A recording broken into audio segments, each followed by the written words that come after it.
അസ്സലാമു അലൈക്കും വറഹ്മത്തുള്ളാഹി വബറകാതുഹു. അൽഹംദുലില്ലാഹി നഹ്മദുഹു വനസ്തഈനുഹു വനുഅ്മിനു ബിഹി വനതവക്കലു അലൈഹി വനഊദു ബില്ലാഹി മിൻ ശുറൂരി അൻഫുസിനാ വമിൻ സയ്യിആതി അഅ്മാലിനാ. മൻ യഹ്ദിഹില്ലാഹു ഫലാ മുദില്ല ലഹു വമൻ യുദ്ലിൽ വലാ ഹാദിയ ലഹു. ونشهد أن لا إله إلا الله وحده لا شريك له ونشهد أن سيدنا محمدا صلى الله عليه وسلم عبده ورسوله أرسله إلى كافة الخلق ليظهره على الدين كله ولو كره المشركون. اللهم صل وسلم وبارك على رسولك سيدنا محمد وعلى آله وأصحابه أجمعين. أعوذ بالله من الشيطان الرجيم. بسم الله الرحمن الرحيم. وابتغ فيما آتاك الله الدار الآخرة ولا تنس نصيبك من الدنيا وأحسن كما أحسن الله إليك. صدق الله مولانا العلي العظيم. ആദരണീയനും ബഹുമാന്യനുമായ നമ്മുടെ ഈ മഹൽ ചടങ്ങിൻ്റെ അധ്യക്ഷൻ മുഹമ്മദ് റാസി ബാക്കവി അവർകളെ, നമ്മുടെ ഈ മഹത്തായ ചടങ്ങിൽ ഉദ്ഘാടനം നിർവഹിക്കേണ്ട ബഹുമാനപ്പെട്ട സയ്യിദ് അബ്ബാസ് അലി ശിഹാബ് തങ്ങൾ എത്തിച്ചേരും എന്നാണ് നമ്മൾ പ്രതീക്ഷിക്കുന്നത്. സ്വാഗതപ്രഭാഷണം നിർവഹിച്ച അബ്ദുൽ ഖാദർ, ഈ മഹത്തായ പരിപാടിയുടെ വേദിയിൽ സന്നിഹിതരായിട്ടുള്ള P Abubakar Musliyar, Shihab Faizi, Haidar Musliyar, Sulaiman Faizi, Kalam master, Hussain master, Iruman Bava, Sunil, Abu Haji, U P Muhammad, Ameer Ali, Hamsa Haji, Abu Haji തുടങ്ങി നമ്മുടെ ഈ മഹത്തായ പരിപാടിയെ ധന്യമാക്കുവാൻ വേണ്ടി ഒത്തുകൂടിയിട്ടുള്ള പ്രിയപ്പെട്ട കാരണവന്മാർ, യുവാക്കൾ, വിദ്യാർത്ഥികൾ, സഹോദരിമാർ, അല്ലാഹു സുബ്ഹാനഹു വ തആലയുടെ അപാരമായ അനുഗ്രഹത്താൽ വളരെ മനോഹരമായ ഒരു ഭവനം നിർമ്മിച്ചുകൊണ്ട് പാവങ്ങളുടെ അത്താണിയായി മാറുവാൻ നമ്മുടെ ഈ പ്രദേശത്തെ പ്രിയപ്പെട്ട പ്രവർത്തകർക്ക് സാധിച്ചു എന്നത് സന്തോഷകരമായൊരു കാര്യമാണ്. അല്ലാഹുവേ, ഈ സൽക്കർമ്മം നീ അവരിൽ നിന്ന് കബൂൽ ചെയ്യണേ തമ്പുരാന്. ഇതിനുവേണ്ടി മുന്നിട്ടിറങ്ങിയവരും പ്രവർത്തിച്ചവരും സഹായിച്ചവരും ആളും അർത്ഥവും നൽകി സഹകരിച്ചവരുമായ മുഴുവൻ ആളുകളെയും അല്ലാഹുവേ നീ അനുഗ്രഹിക്കണേ തമ്പുരാന്. ഞങ്ങളുടെ പ്രിയപ്പെട്ട മാതാപിതാക്കൾ, ബന്ധുക്കൾ, മിത്രങ്ങൾ, ഞങ്ങളുമായി ബന്ധപ്പെട്ട് മരണപ്പെട്ടു പോയവർ എല്ലാവരെയും നിൻ്റെ സ്വർഗ്ഗലോകത്ത് വെച്ച് കണ്ടുമുട്ടുന്ന സജ്ജനങ്ങളിൽ ഞങ്ങളെ പെടുത്തി തരണേ തമ്പുരാനെ. സ്നേഹമുള്ളവരെ, ഈ പ്രദേശത്തെ പ്രിയപ്പെട്ട സമസ്ത സുന്നി വിദ്യാർത്ഥി ഫെഡറേഷൻ്റെയും അതുപോലെ ഇവിടെയുള്ള പൂർവ്വ വിദ്യാർത്ഥികളുടെയും ഒക്കെ ഒരു വലിയ കൂട്ടായ്മ, ഒരു മനുഷ്യൻ്റെ ഏറ്റവും വലിയ അഭിലാഷമാകുന്ന ഒരു ഭവനം നിർമ്മിച്ചു കൊടുക്കാനുള്ള സൗകര്യപ്രദമായ സംവിധാനമുണ്ടാക്കി എന്ന് പറയുന്നത്, അതും രണ്ടാമത്തെ ബൈത്തുൽ മുസാഅദയാണ് എന്നറിയുമ്പോൾ വളരെയധികം സന്തോഷത്തോടു കൂടിയാണ് ഞാൻ നിങ്ങളെ അഭിസംബോധന ചെയ്യുന്നത്. നമ്മളെ സംബന്ധിച്ചിടത്തോളം ഇത്തരം പ്രവർത്തനങ്ങളുടെ പ്രാധാന്യത പഠിപ്പിക്കപ്പെട്ട മതമാണ് പരിശുദ്ധ ദീൻ. അള്ളാഹുവിൻ്റെ പരിശുദ്ധ ദീനുൽ ഇസ്ലാമിൻ്റെ ഏറ്റവും വലിയ പ്രത്യേകത തന്നെ അത് സാമൂഹ്യ ബന്ധിയായ മതമാണ് എന്നതാണ്. സമൂഹവുമായി ബന്ധപ്പെട്ടുകൊണ്ടാണ് പരിശുദ്ധ ദീനുൽ ഇസ്ലാമിൻ്റെ പ്രവർത്തനങ്ങളും പ്രക്രിയകളും മുഴുവൻ. ഇസ്ലാം എന്ന് പറഞ്ഞാൽ തന്നെ 5 ഘടകങ്ങളിലാണ് ഇസ്ലാം സ്ഥാപിക്കപ്പെട്ടിട്ടുള്ളത് എന്ന് നമുക്കൊക്കെ അറിയാം. 5 കാര്യങ്ങളാണ് പരിശുദ്ധ ദീനുൽ ഇസ്ലാം. ആ ഇസ്ലാം കാര്യങ്ങളിൽ പ്രധാനപ്പെട്ട ഓരോന്നും എടുത്തു നോക്കൂ നിങ്ങൾ. ഒന്ന് കലിമത്തു ഷഹാദയാണ്. നമ്മളൊക്കെ എല്ലാവരും ഒരാദർശത്തിൽ അടിയുറച്ച് നിൽക്കുന്നവരാണ് എന്ന ആ പ്രത്യയശാസ്ത്രത്തിൻ്റെ പ്രഖ്യാപനം. എല്ലാവരും ഒരേ വാചകം ഉച്ചരിച്ചുകൊണ്ട് ലോകത്തെ മുഴുവൻ ആളുകളും ഒരേ തൗഹീദിന് വേണ്ടി നീങ്ങിക്കൊണ്ടിരിക്കുന്ന സന്ദർഭം, അതൊരു ഐക്യരൂപം മനുഷ്യന് നൽകുന്ന എല്ലാവരുടെയും മുദ്രാവാക്യം ഒന്നാണ്. മുദ്രാവാക്യം ഒന്നായ ജനസമൂഹം പരസ്പരം സഹായിക്കേണ്ടവരും സഹകരിക്കേണ്ടവരും കഅന്നഹും ബുന്യാനും മർസൂസ്, ഓരായം ചേർത്ത ഉരുക്ക് കോട്ട പോലെ നിലകൊള്ളേണ്ടവരാണ്. അതേപോലെ തന്നെ പരിശുദ്ധ ദീനുൽ ഇസ്ലാമിൻ്റെ പ്രധാനപ്പെട്ട പഞ്ചകർമ്മങ്ങളിൽ ഒന്നാണ് നമസ്കാരം. നമസ്കാരം എന്ന് പറയുമ്പോൾ അതിൻ്റെ തുടക്കവും ഒടുക്കവും സാമൂഹ്യ ബന്ധിയാണെന്ന് നമ്മളെ ബോധ്യപ്പെടുത്തുന്നു. തക്ബീർ കെട്ടി നിസ്കാരം തുടങ്ങുമ്പോൾ തന്നെ ഇയ്യാക നഅ്ബുദു എന്ന് പറയുമ്പോൾ നിന്നെ ഞങ്ങൾ ആരാധിക്കുന്നു എന്നാണ് അതിൻ്റെ അർത്ഥം. ഞാൻ ആരാധിക്കുന്നു എന്ന പ്രക്രിയ അല്ലെങ്കിൽ അങ്ങനെ ഒരു പ്രഖ്യാപനമില്ല. ഒറ്റക്ക് നിസ്കരിക്കുന്നവനും കൂട്ടായി നിസ്കരിക്കുന്നവനും ചെറിയ ജമാഅത്തിലും വലിയ ജമാഅത്തിലും ഒക്കെ പ്രയോഗമെന്നാണ് ഞങ്ങൾ. ഇയ്യാക നഅ്ബുദു, നമ്മളെന്ന ഒരു പ്രയോഗമാണ് അവിടെ പ്രയോഗിക്കപ്പെടുന്നത്. ഈ പ്രയോഗത്തിൻ്റെ അന്തരാർത്ഥത്തെ വിശദീകരിച്ചുകൊണ്ട് മഹാനായ ഇമാം റാസി തങ്ങൾ തൻ്റെ തഫ്സീറുൽ കബീർ ഉദ്ധരിച്ചത്, ഇങ്ങനെ ഒരാൾ പറഞ്ഞാൽ തന്നെ അതൊരു സാമൂഹ്യ ബന്ധിയായ പ്രഖ്യാപനമാണ്. ഫകഅന്നഹു സഅ ഫീ ഇസ്ലാഹി മുഹിമ്മാത്തിൽ മുഅ്മിനീൻ, മുസ്ലിം സമാജത്തിൻ്റെ പൊതുകാര്യത്തിൽ പരിശ്രമിച്ചവനെ പോലെയാണ് അവൻ എന്ന് പറയുമ്പോൾ സമൂഹത്തിന് വേണ്ടി മൊത്തം പ്രവർത്തിച്ച വികാരമാണത്. അത്തഹിയാത്ത് ഓതി നമസ്കാരത്തിൽ നിന്ന് വിട ചോദിക്കുമ്പോൾ ഓരോരുത്തരും പറയും അസ്സലാമു അലൈനാ വഅലാ ഇബാദില്ലാഹി സ്വാലിഹീൻ. അസ്സലാമു അലൈനാ, അല്ലാഹുവിൻ്റെ രക്ഷ നമുക്ക് ഭവിക്കട്ടെ, പോരാ വഅലാ ഇബാദില്ലാഹി സ്വാലിഹീൻ, എല്ലാ അടിമകൾക്കും അല്ലാഹുവിൻ്റെ ഗുണമുണ്ടാകട്ടെ എന്ന് പ്രാർത്ഥിച്ചുകൊണ്ടാണ് നമസ്കാരത്തിൽ നിന്ന് വിട ചോദിക്കുന്നത്. ഇത് അർത്ഥമാക്കുന്നത് മനുഷ്യൻ്റെ ഇബാദത്തുകൾ പോലും സാമൂഹ്യ ബന്ധിയായ ഒരു കടമയാണ്. നമ്മൾ നിസ്കരിച്ചാൽ മറ്റുള്ളവന് കൂടി ഗുണം കിട്ടുകയാണ്. മറ്റൊന്ന് നോമ്പാണ്. ഇസ്ലാമിൻ്റെ പഞ്ചകാര്യങ്ങളിൽ ഒന്ന് നോമ്പാണല്ലോ. ഒരു മനുഷ്യൻ നോമ്പ് നിർവഹിക്കാൻ ഇസ്ലാമിൽ കടപ്പെട്ടവനാണ്. അവൻ്റെ കടമയാണ്, ചുമതലയാണ്, ബാധ്യതയാണ്, നിർബന്ധമാണ്. പക്ഷെ ഒരാൾ രോഗം ബാധിച്ച് ബുദ്ധിമുട്ടിലായി.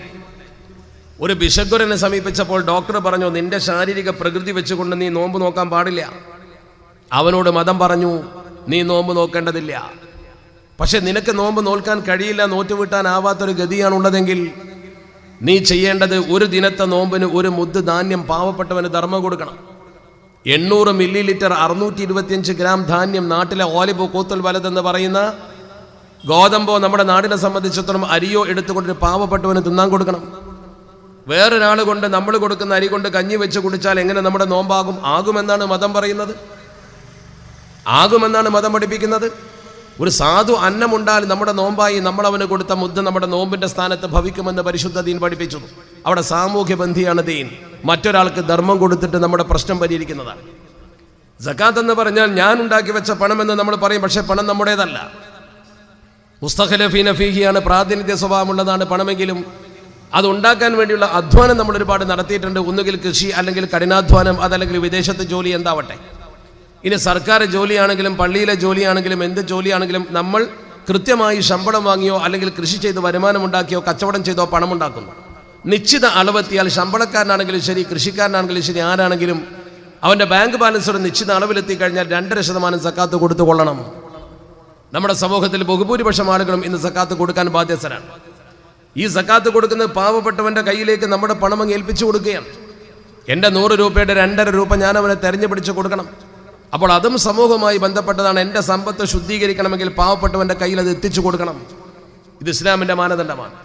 പരിശുദ്ധമായ ഹജ്ജ് കർമ്മമോ, ഹജ്ജ് കർമ്മം ഇസ്ലാമിൻ്റെ പഞ്ചസ്തംഭങ്ങളിൽ അതിപ്രധാനമാണ്. വിശുദ്ധ ഹറം ഷരീഫിൽ ചെന്നുകൊണ്ടും അശാഇറുകളിൽ ചെന്നുകൊണ്ടും ചെയ്യുന്ന ഈ പ്രവർത്തനത്തിൽ ഹജ്ജ് എന്ന് പറയുന്ന കർമ്മത്തിൽ വീഴ്ച വന്നാൽ, പ്രത്യേകിച്ച് ഹജ്ജിൻ്റെ കർമ്മങ്ങളിൽ വാജിബാത്തിൽ ഏതെങ്കിലും ഒന്ന് നഷ്ടപ്പെട്ടു പോയാൽ, ഒരു ഉദാഹരണം, ഹജ്ജിൻ്റെ കർമ്മത്തിൽ അതിപ്രധാനമാണ് മുസ്ദലിഫയിൽ രാപ്പാർക്കൽ. അബദ്ധവശാൽ അവന് മുസ്ദലിഫയിലേക്ക് പോകാൻ പറ്റിയില്ല, അന്ന് അവന് സാധിച്ചില്ല എങ്കിൽ അവൻ എന്തു ചെയ്യണം? ഇസ്ലാം പറയുന്ന ഒരു ആടിനെ അറുത്ത് ധർമ്മം ചെയ്ത് പ്രശ്നം പരിഹരിക്കണം. നമ്മുടെ ഒരു ആടിനെ അറുത്തൊരു പാവപ്പെട്ടവനെ ഇറച്ചി ഊട്ടിയാൽ നമ്മുടെ ഹജ്ജാകുമെന്ന് പറഞ്ഞാൽ എന്താണ് അതിൻ്റെ അർത്ഥം? മറ്റുള്ളവനെ സഹായിക്കുമ്പോൾ നമ്മുടെ ദീനായി മാറുകയാണ്. മറ്റൊരാൾക്ക് സഹായം ചെയ്യുമ്പോൾ അത് ഇബാദത്തായി മാറുകയാണ്. ഇത് ഇബാദത്തുമായി ബന്ധപ്പെട്ട ഇസ്ലാം കാര്യവുമായി ബന്ധപ്പെട്ട വിഷയമാണെങ്കിൽ ഓർക്കണം നിങ്ങൾ, അതിലൊക്കെ ഉപരി അള്ളാഹു നമ്മളോട് പറഞ്ഞിട്ടുണ്ട്, ഇന്നമാ തുൻസറൂന വ തുർസഖൂന ബിദുഅഫായിക്കും, ഇന്നമാ തുൻസറൂന വ തുർസഖൂന ബിദുഅഫായിക്കും. നിങ്ങൾക്ക് അള്ളാഹു സഹായം നൽകുന്നത് നിങ്ങളുടെ കൂട്ടത്തിലെ ദുർബല ജനവിഭാഗത്തെ നിങ്ങൾ പരിഗണിക്കുന്നതുകൊണ്ടാണ്. പാവപ്പെട്ടവനുള്ളത് കൊണ്ടാണ് സമ്പന്നൻ അള്ളാഹു സൗകര്യം നൽകുന്നത്. ഈ ലോകം തന്നെ നിലനിൽക്കുന്നത് പ്രധാനപ്പെട്ട 4 കാര്യങ്ങളിലാണ്. പരിശുദ്ധ ദീൻ നമ്മളെ പഠിപ്പിച്ചു, ഖിവാമുദ്ദുന്യാ ബി അർബഅത്തി അശ്യാ. ഖിവാമുദ്ദുന്യാ, ലോകത്തിന്റെ നിലനിൽപ്പ് തന്നെ ബി അർബഅത്തി അശ്യാ, 4 തൂണിലാണ്. ഈ സ്റ്റേജ് 4 തൂണിൽ നിർഭരമായി നിൽക്കുന്നത് പോലെ, 4 തൂണിൽ ഒരു വലിയ കെട്ടിടം നിർമ്മിക്കും പോലെ അള്ളാഹുവിന്റെ പരിശുദ്ധ തിരുദൂതർ പഠിപ്പിക്കുന്നു, ഖിവാമുദ്ദുന്യാ ബി അർബഅത്തി അശ്യാ. അവ്വലുഹാ ബി ഇൽമിൽ ഉലമാ, ഒന്നാമത്തേത് ആലിമീങ്ങളുടെ ഇൽമാണ്. വിവരമുള്ള പണ്ഡിതന്മാർ സമൂഹത്തിലുള്ളപ്പോൾ സമൂഹത്തിൽ ശരിക്ക് ദീൻ നിലനിൽക്കും. അപ്പോൾ ലോകം നിലനിൽക്കും. ലോകത്തിൻ്റെ നിലനിൽപ്പിൽ വിവരമുള്ള ആളുകൾക്ക് വലിയ പങ്കുണ്ട്. രണ്ടാമത്തേതോ ബി സഖാവത്തിൽ അഗ്നിയാ, സമ്പന്നന്മാരുടെ ഔദാര്യം. അള്ളാഹു നിങ്ങൾക്ക് തന്ന പണത്തിൽ നിന്ന് നല്ലതിന് വേണ്ടി ചെലവഴിക്കുന്ന മനസ്സുണ്ടോ? അതില്ല മുഴുവൻ ആളുകളും പിശുക്കന്മാരായി തന്നിലേക്ക് ചുരുങ്ങിയാൽ ലോകം നിലനിൽക്കില്ല. ലോകത്തിൽ പുരോഗതി ഉണ്ടാവില്ല, ലോകം പുറകോട്ട് പോകും. മൂന്നാമത്തേത് ബിഅദ്ലിൽ ഉമറാ, നാട്ടിലെ നേതൃരംഗത്ത് പ്രവർത്തിക്കുന്ന ആളുകൾ നീതി ചെയ്യണം. അധികാരസ്ഥാനത്ത് വന്ന ആളുകൾ, ഭരണാധികാരികൾ നീതി പ്രവർത്തിക്കണം. ഉത്തരവാദപ്പെട്ട പോസ്റ്റിൽ ഇരിക്കുന്ന ആളുകൾ നീതിപൂർവ്വം പെരുമാറണം. നാലാമത്തേത് ബിദ്ദഅവത്തിൽ ഫുഖറാ, പാവപ്പെട്ട മനുഷ്യൻ്റെ ഉള്ളഴിഞ്ഞ പ്രാർത്ഥന. സാധുക്കളെ പ്രാർത്ഥന കൊണ്ട് ലോകം നിലനിൽക്കും. മറ്റൊരു ഹദീസുണ്ട്, ലൗലാ ദുആഉൽ ഫുഖറാ ഇല്ല ഹലക്കൽ അഗ്നിയാ, പാവപ്പെട്ടവന്റെ പ്രാർത്ഥന ഇല്ലായിരുന്നുവെങ്കിൽ സമ്പന്നൻ നശിച്ചു പോകുമായിരുന്നു. സമ്പത്തുള്ളവൻ നശിക്കും പാവപ്പെട്ടവന്റെ പ്രാർത്ഥനയില്ലെങ്കിൽ. അവ പാവപ്പെട്ടവന്റെ ഈ ഭൂമുഖത്തെ സാന്നിധ്യം സമ്പന്നന് വലിയ ആശ്വാസം പകരുന്നുണ്ട്. നമ്മളൊക്കെ നമ്മുടെ പണം എന്ന് പറഞ്ഞ് അഭിമാനിക്കും. ഞാൻ അധ്വാനിച്ചുണ്ടാക്കിയതാണ്, ഞാൻ കഷ്ടപ്പെട്ട് കൃഷി ചെയ്തതാണ്, ഞാൻ സേവനം ചെയ്തിട്ട് എനിക്ക് കിട്ടിയ പണമാണെന്നൊക്കെ പറഞ്ഞ് അഭിമാനിക്കും. പക്ഷേ അള്ളാഹു പറയുന്നത് നിങ്ങളുടെ പണം നിങ്ങളുടേതല്ല, അത് മുസ്തഖ്ലഫീന ഫീഹിയാണ്. വഅൻഫിഖൂ മിമ്മാ ജഅലകും മുസ്തഖ്ലഫീന ഫീഹി, നിങ്ങൾക്ക് അള്ളാഹു തന്ന സമ്പത്തിൽ നിങ്ങൾ ചെലവഴിക്കണം. മുസ്തഖ്ലഫീന ഫീഹി എന്നാൽ റെപ്രസെൻറ്റേഷൻ, ഓൺലി റെപ്രസെൻറ്റേഷൻ, ഒരു പ്രാതിനിധ്യം മാത്രമേ നമുക്കതിലുള്ളൂ. നമ്മുടേതല്ല സമ്പത്ത്. അള്ളാഹു നമ്മുടെ കയ്യിൽ അവൻ്റെ ഖജനാവിലെ കുറച്ച് പണം തന്നു. ആ പണം അള്ളാഹു റബ്ബുൽ ഇസ്സത്തി എങ്ങനെ ചെലവാക്കണമെന്നും പറഞ്ഞു. ആ പണം നമ്മുടെ കയ്യിലുള്ളപ്പോൾ ചിന്തിക്കണം, അതിൽ ബാധ്യതയുണ്ട്. ആ ബാധ്യതാ ബോധത്തോടു കൂടി പണം ചെലവഴിക്കുമ്പോഴേ പടച്ച റബ്ബിന് മുമ്പിൽ കണക്ക് പറയാൻ പറ്റൂ. അതുകൊണ്ട് തന്നെ ശരിക്ക് ശ്രദ്ധിക്കണം, സമ്പത്തിന് ഒരുപാട് ബാധ്യതകളുണ്ട്. ഈ സമ്പത്തിൻ്റെ പിന്നാലെ മനുഷ്യൻ ഓടുമ്പോഴും ശ്രദ്ധിക്കണം, അതിൽ അവകാശികളുണ്ട്, അവകാശികൾക്ക് അവകാശം കൊടുത്തിരിക്കണം. പാവപ്പെട്ടവൻ്റെ ഹക്കുകൾ നമ്മൾ കൃത്യമായി വീട്ടിയിരിക്കണം. ഇവിടെ നമ്മൾ ജീവകാരുണ്യ പ്രവർത്തനത്തിൻ്റെ മഹത്വമാണ് നമ്മൾ ഉൾക്കൊള്ളേണ്ടത്.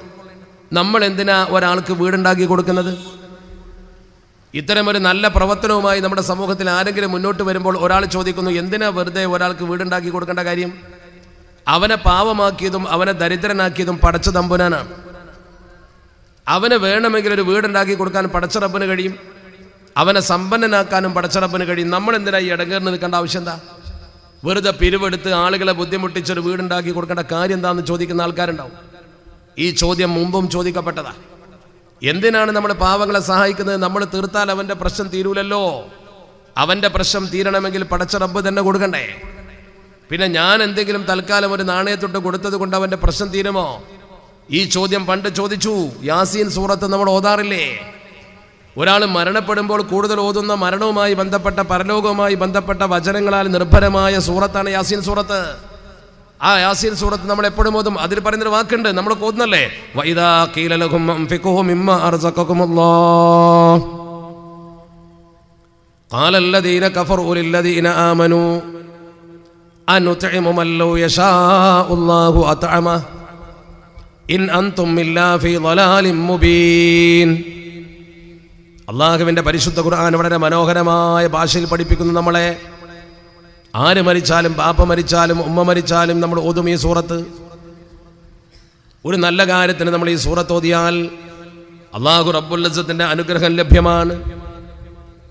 ആ പരിശുദ്ധമായ സൂറത്തിൽ പടച്ച റബ്ബ് പഠിപ്പിക്കുന്ന ഒരു വചനമാണ്, വഇദാ ഖീല ലഹും അൻഫിഖൂ മിമ്മാ റസഖകുമുല്ലാഹ്, നിങ്ങൾക്ക് അല്ലാഹു തന്നതിൽ നിന്ന്, അവൻ്റെ ഔദാര്യത്തിൽ നിന്ന് ചെലവഴിക്കണേ എന്ന് അവരോട് പറഞ്ഞാൽ, ദരിദ്രന്മാരായ ആളുകൾക്ക് നിങ്ങൾ വല്ലതും കൊടുക്കണമെന്ന് പറഞ്ഞാൽ, ജീവകാരുണ്യ പ്രവർത്തനത്തിന് നിങ്ങൾ വല്ലതും സംഭാവന ചെയ്യണമെന്ന് പറഞ്ഞാൽ, ഖാലല്ലദീന കഫറൂ ലില്ലദീന ആമനൂ, സത്യവിശ്വാസികളോട് സത്യനിഷേധികൾ പറയും, നല്ലവരായ മനുഷ്യരോട് മറ്റുള്ളവർ പറയും, ഈ നന്മ ചെയ്യാത്ത, മനസ്സിലേക്ക് നന്മ കടക്കാത്തവർ പറയും, അനുത്ഇമു മൻ ലൗ യശാഉല്ലാഹു അത്അമഹു, അള്ളാഹു തന്നെ ഉദ്ദേശിച്ചാൽ അവർക്ക് ഭക്ഷണം കൊടുക്കാമെന്നിരിക്കെ ഞങ്ങൾ എന്തിനാ കൊടുക്കുന്നത്?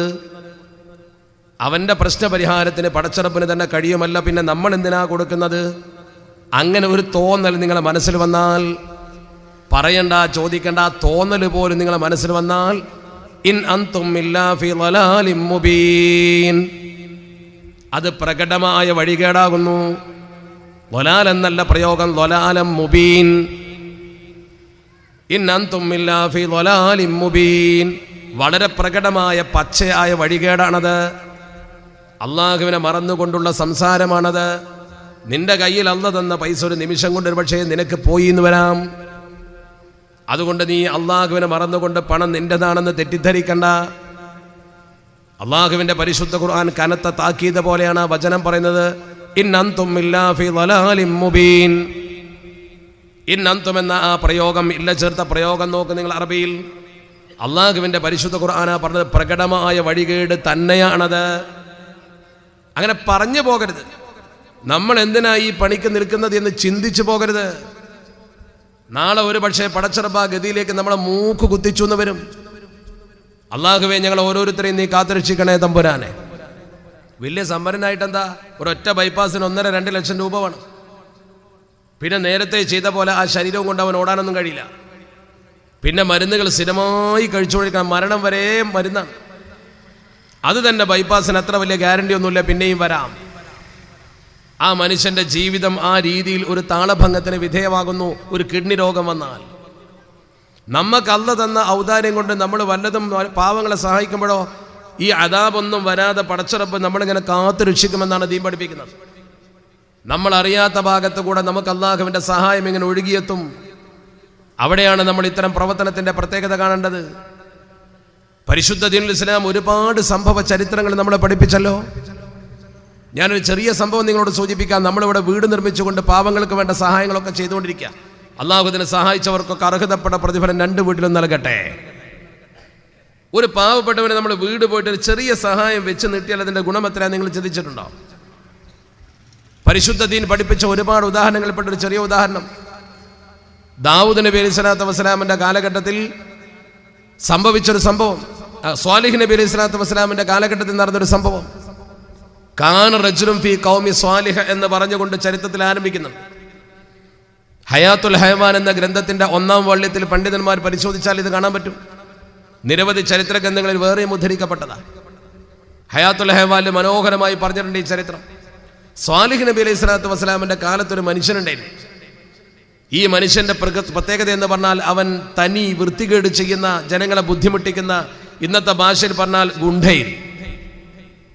ഗവൺമെന്റ് ഇപ്പോൾ ഗുണ്ടാ ലിസ്റ്റൊക്കെ തയ്യാറാക്കിയിരിക്കുന്ന സമയമാണല്ലോ. ഈ ഗുണ്ടയായി സമൂഹത്തിൽ ജീവിച്ചിരുന്ന ഒരു മനുഷ്യൻ എല്ലാ കുഴപ്പത്തിനും നേതൃത്വം കൊടുക്കും. അവന്റെ തൊഴിൽ ദിവസവും മലയിൽ പോയി വിറക് വെട്ടി കൊണ്ടുവന്ന് വിറ്റ് ആ പണം ഇത്തരം വൃത്തികേടിന് ഉപയോഗിക്കലാണ്. ദിവസേന മല കയറും, തിരിച്ചു വരും.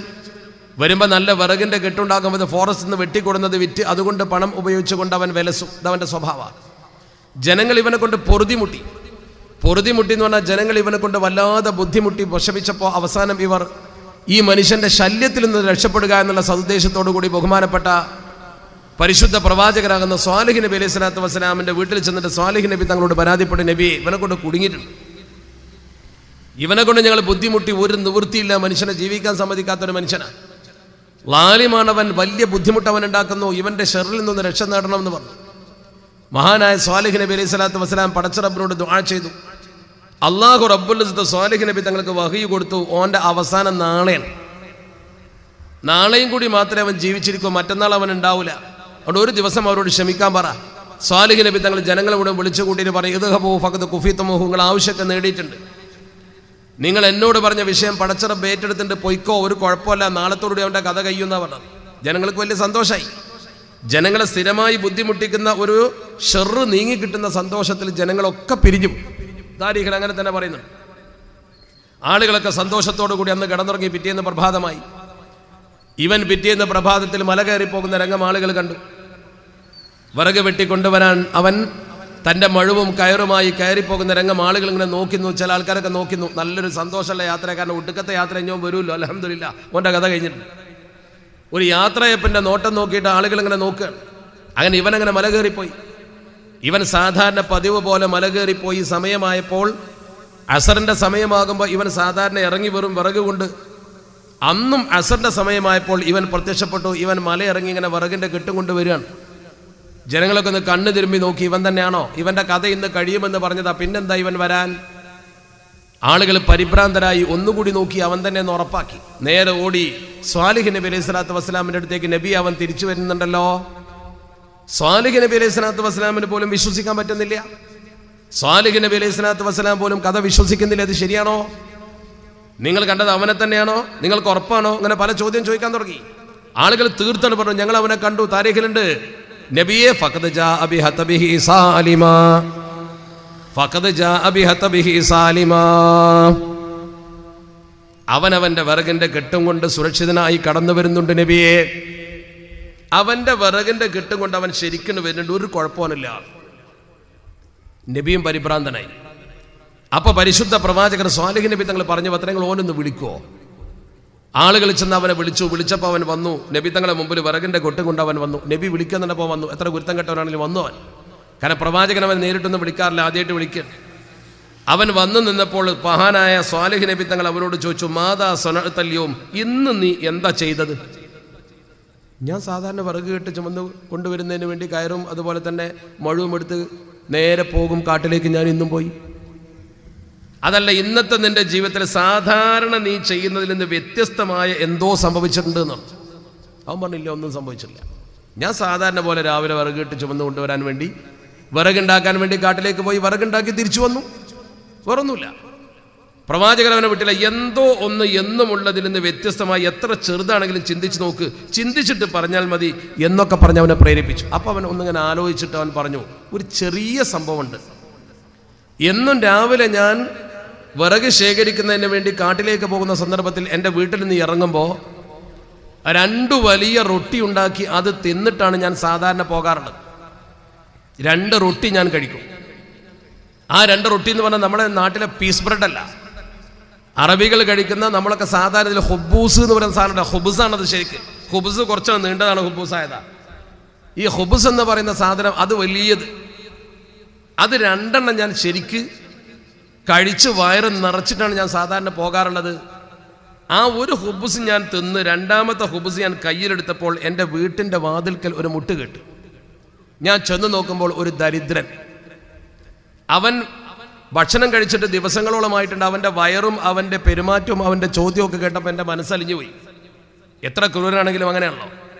ഞാൻ ഒരു റൊട്ടി തിന്നിട്ടുണ്ട്, ഇവൻ കുറേ ദിവസമായി തിന്നിട്ട് ഞാൻ ആ റൊട്ടി അവനങ്ങ് കൊടുത്തു. ഞാൻ അരവയറുമായിട്ടാണ് ഇന്ന് പോയത്. എന്നും ഞാൻ വയറ് നിറച്ച് 2 റൊട്ടി തിന്നിട്ടാണ് പോകാറുള്ളത്. ഈ ഒരു വ്യത്യാസം മാത്രമേ ഇന്നുള്ളൂ. ഇത് കേട്ടതോടുകൂടി ബഹുമാനപ്പെട്ട സ്വാലിഹ് നബി അലൈഹി സ്വലാത്തു വസ്സലാം പറഞ്ഞു, നിന്റെ ആയുസിന്റെ കാരണം അതാണ്. അത് ജനങ്ങൾക്ക് മനസ്സിലാക്കി കൊടുക്കുവാൻ അള്ളാഹുവിനോട് അദ്ദേഹം ആവശ്യപ്പെടുമ്പോൾ അള്ളാഹു റബ്ബുൽ ഇസ്സത്ത് സ്വാലിഹ് നബി തങ്ങൾക്ക് വഹി കൊടുക്കുന്ന സ്വാലിഹ് നബിയെ സംഗതി ഇങ്ങനെയൊക്കെയാണ്. അള്ളാഹുവിൽ നിന്നുള്ള വഹി അനുസരിച്ചുകൊണ്ട് സ്വാലിഹ് നബി ജനങ്ങൾക്കത് മനസ്സിലാക്കി കൊടുക്കാൻ വേണ്ടി അള്ളാഹു കൽപ്പിച്ചത് പ്രകാരം അവനോട് പറഞ്ഞു, ഹല്ലഹത്തബക്ക, ആ വിറകിന്റെ കെട്ടൊന്ന് അഴിക്കോന്ന് വെച്ചു. ഓ, അഴിക്കാലോ. അവൻ വിറകിന്റെ കെട്ടഴിച്ചു. കെട്ട പൊട്ടിച്ചപ്പോൾ വിറകിന്റെ ഈ ഉരുണ്ട മരത്തടികൾ ചെറുത് അതിൻ്റെ ഉരുണ്ട് മാറി. അത് ഉരുണ്ട് മാറിയപ്പോൾ താരീഖിന്റെ കിതാബിൽ മനോഹരമായി രേഖപ്പെടുത്തുന്നു, ആ ഒരു തണ്ടിന്മേൽ, അഥവാ ഒരു വിറകിന്റെ ഉള്ളിലുള്ള ഒരു തണ്ടിന്മേൽ ഓലുൻ അലാ ജുദഇൽ ഹതബി എന്നാണ് പറഞ്ഞ വാചകം. ആദ്യം ഇങ്ങനെ ചുറ്റിപ്പണിഞ്ഞൊരു പാമ്പ്, ഫൈദാഹിയ അസ്വദുൻ സാലിഹ്, ഒരു കരിമൂർക്കൻ പാമ്പ് സ്പ്രിങ് പോലെ പൊങ്ങി വന്നിങ്ങനെ ആടി. താരീഖിന്റെ കിതാബിൽ ഈ സംഭവമുണ്ട്, മനോഹരമാണ്, കെട്ടുകഥയല്ല. ഒരു സർപ്പം നേരെ തലപ്പൊക്കിയിട്ടിങ്ങനെ നിന്നു. ആളുകൾ പേടിച്ചു പോയി. കരിമൂർക്കൻ പാമ്പെന്ന് പറഞ്ഞാൽ ഒറ്റക്കൊത്തിന് ആള് മൗത്താകും. അത്ര വലിയ വിഷമുള്ള, വിഷം തീണ്ടാൻ കെൽപ്പുള്ള ജീവിയാണത്, വിഷമേൽപ്പിക്കാൻ കെൽപ്പുള്ള ജീവിയാണത്. ആ രീതിയിൽ കിങ് കോബ്ര ഇനത്തിൽപ്പെട്ട ഒരു പാമ്പ് കരിമൂർക്കൻ ഇങ്ങനെ തലപൊന്തിച്ചു നിന്നു. മഹാനായ സ്വാലിഹ് നബി തങ്ങൾ ജനങ്ങൾക്ക് പറഞ്ഞു കൊടുത്തു, ജനങ്ങളെ, ഈ മനുഷ്യന്റെ ജീവൻ കളയാൻ പടച്ചറപ്പുണ്ടാക്കി വെച്ച ഒരു സബബാണത്. അവൻ കാട്ടിൽ നിന്ന് വിറക് വെട്ടി ശേഖരിച്ച് വിറകുകൾ കൂട്ടി ഓരോന്നെടുത്ത് കൊണ്ടുവരുമ്പോഴേക്കും ഒന്നിന്മേൽ ഇത് ചുറ്റിപ്പിണഞ്ഞ് കഴിഞ്ഞിരുന്നു. അള്ളാഹുവിന്റെ കൽപ്പന പ്രകാരം അവൻ വിറകും കെട്ടുമായി നീങ്ങുമ്പോൾ അവനെ കൊത്തുകയും വിറകോടെ അവൻ അന്ത്യവിശ്രമം കൊള്ളുകയും ചെയ്യും. കാട്ടിലെവിടെയോ അവന്റെ ജഡം പോകും. നിങ്ങളെ ദുഃഖിപ്പിച്ച, നിങ്ങളെ പ്രയാസപ്പെടുത്തിയ മനുഷ്യനെ പരലോകത്തയക്കാൻ പടച്ചിറപ്പുണ്ടാക്കി വെച്ച സംവിധാനമാണത്. പക്ഷേ ഇന്നിന്റെ പ്രഭാതത്തിൽ അവൻ പുറപ്പെടുന്നതിൻ്റെ മുമ്പ് ഒരു പാവപ്പെട്ടവനെ ഊട്ടി ഒരു റൊട്ടി ധർമ്മം കൊടുത്തു. ആ ഒരു റൊട്ടി കൊടുത്ത ധർമ്മത്തിന്റെ ഫലമായി പടച്ചിറപ്പിന്റെ ദർബാറിലേക്ക് ഈ റൊട്ടി കഴിച്ച മനുഷ്യന്റെ പ്രാർത്ഥന ചെന്നു. ആ പ്രാർത്ഥന കൊണ്ട് പടച്ചിറപ്പ് തീരുമാനിച്ചു, ഇന്ന് ഇവനെ ഒരിക്കലും നശിപ്പിക്കാൻ പാടില്ല. ഇത്ര വലിയ സൽക്രമം ചെയ്തിറങ്ങിയ ഒരു മനുഷ്യനെ ഇന്നെങ്ങനെ കൊല്ലും? അള്ളാഹുവിന്റെ തീരുമാനം പടച്ചിറപ്പ് ദീർഘിപ്പിക്കുകയാണ്. ഈ മനുഷ്യന്റെ ദാനം കൊണ്ടാണ് ഇവന് ഇന്ന് ഈ ദീർഘായുസ് ലഭിച്ചത്. എൻ്റെ ശബ്ദം കേൾക്കുന്ന പ്രിയപ്പെട്ട സഹോദരങ്ങളും സഹോദരിമാരും ചിന്തിച്ചോ, ഒരു ബൈത്ത് നിർമ്മിച്ചു കൊടുക്കുന്ന, വീട് നിർമ്മിച്ചു കൊടുക്കുന്ന, നല്ല വീട് നിർമ്മിച്ചു കൊടുക്കുന്ന ഒരു പദ്ധതി ബൈത്തുൽ മുസാഅദ. ആ ബൈത്തുൽ മുസാഅദ നിർമ്മിച്ചു കൊടുക്കുമ്പോൾ നിങ്ങൾ ഓർക്കണം, ഒരു റൊട്ടി കൊടുത്ത മനുഷ്യനാണ് ദീർഘിച്ച ആയുസ് കിട്ടിയത്. അങ്ങനെയെങ്കിൽ എന്നും ഒരു മനുഷ്യന് താമസിക്കാൻ ഉപകരിക്കുന്ന മനോഹരമായ ഒരു വീട് കൊടുത്താൽ ആ വീടിൻ്റെ ഉടമ പടച്ചറബിനോട് ദുആ ചെയ്യുമ്പോൾ അതിൻ്റെ പ്രതിഫലം എത്രയാ നമുക്ക്, അതിൻ്റെ ഗുണഫലം എത്രയാ നമുക്ക് കിട്ടുന്നത്? ആ ഗുണഫലം തീർച്ചയായും ഇതിന് സഹകരിച്ചവർക്ക്, സഹായിച്ചവർക്ക്, മുന്നിട്ടിറങ്ങിയവർക്ക് ജീവിതത്തിൽ വളരെ വലിയ ഉപകാരമായി ഭവിക്കുമെന്നതിൽ ആർക്കുണ്ട് തർക്കം?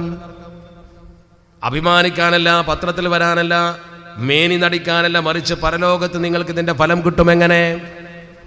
ഈ താക്കോൽ ഇവിടെ ബഹുമാനപ്പെട്ട തങ്ങൾ കൊടുക്കും. നമ്മൾ ഈ താക്കോല് നേരത്തെ ഒന്നിൻ്റെത് കൊടുത്തു. ഈ താക്കോല് കൈനീട്ടി വാങ്ങാൻ ഒരാളിവിടെ വരും. അള്ളാഹുവിൻ്റെ ഭൂമിയിൽ സ്വന്തമായി സ്ഥലവും സ്വന്തമായി സൗകര്യവും സ്വന്തമായി പണവുമുണ്ടെങ്കിൽ ഒരാളും എവിടെയും കൈനീട്ടി വാങ്ങാൻ പോകൂല.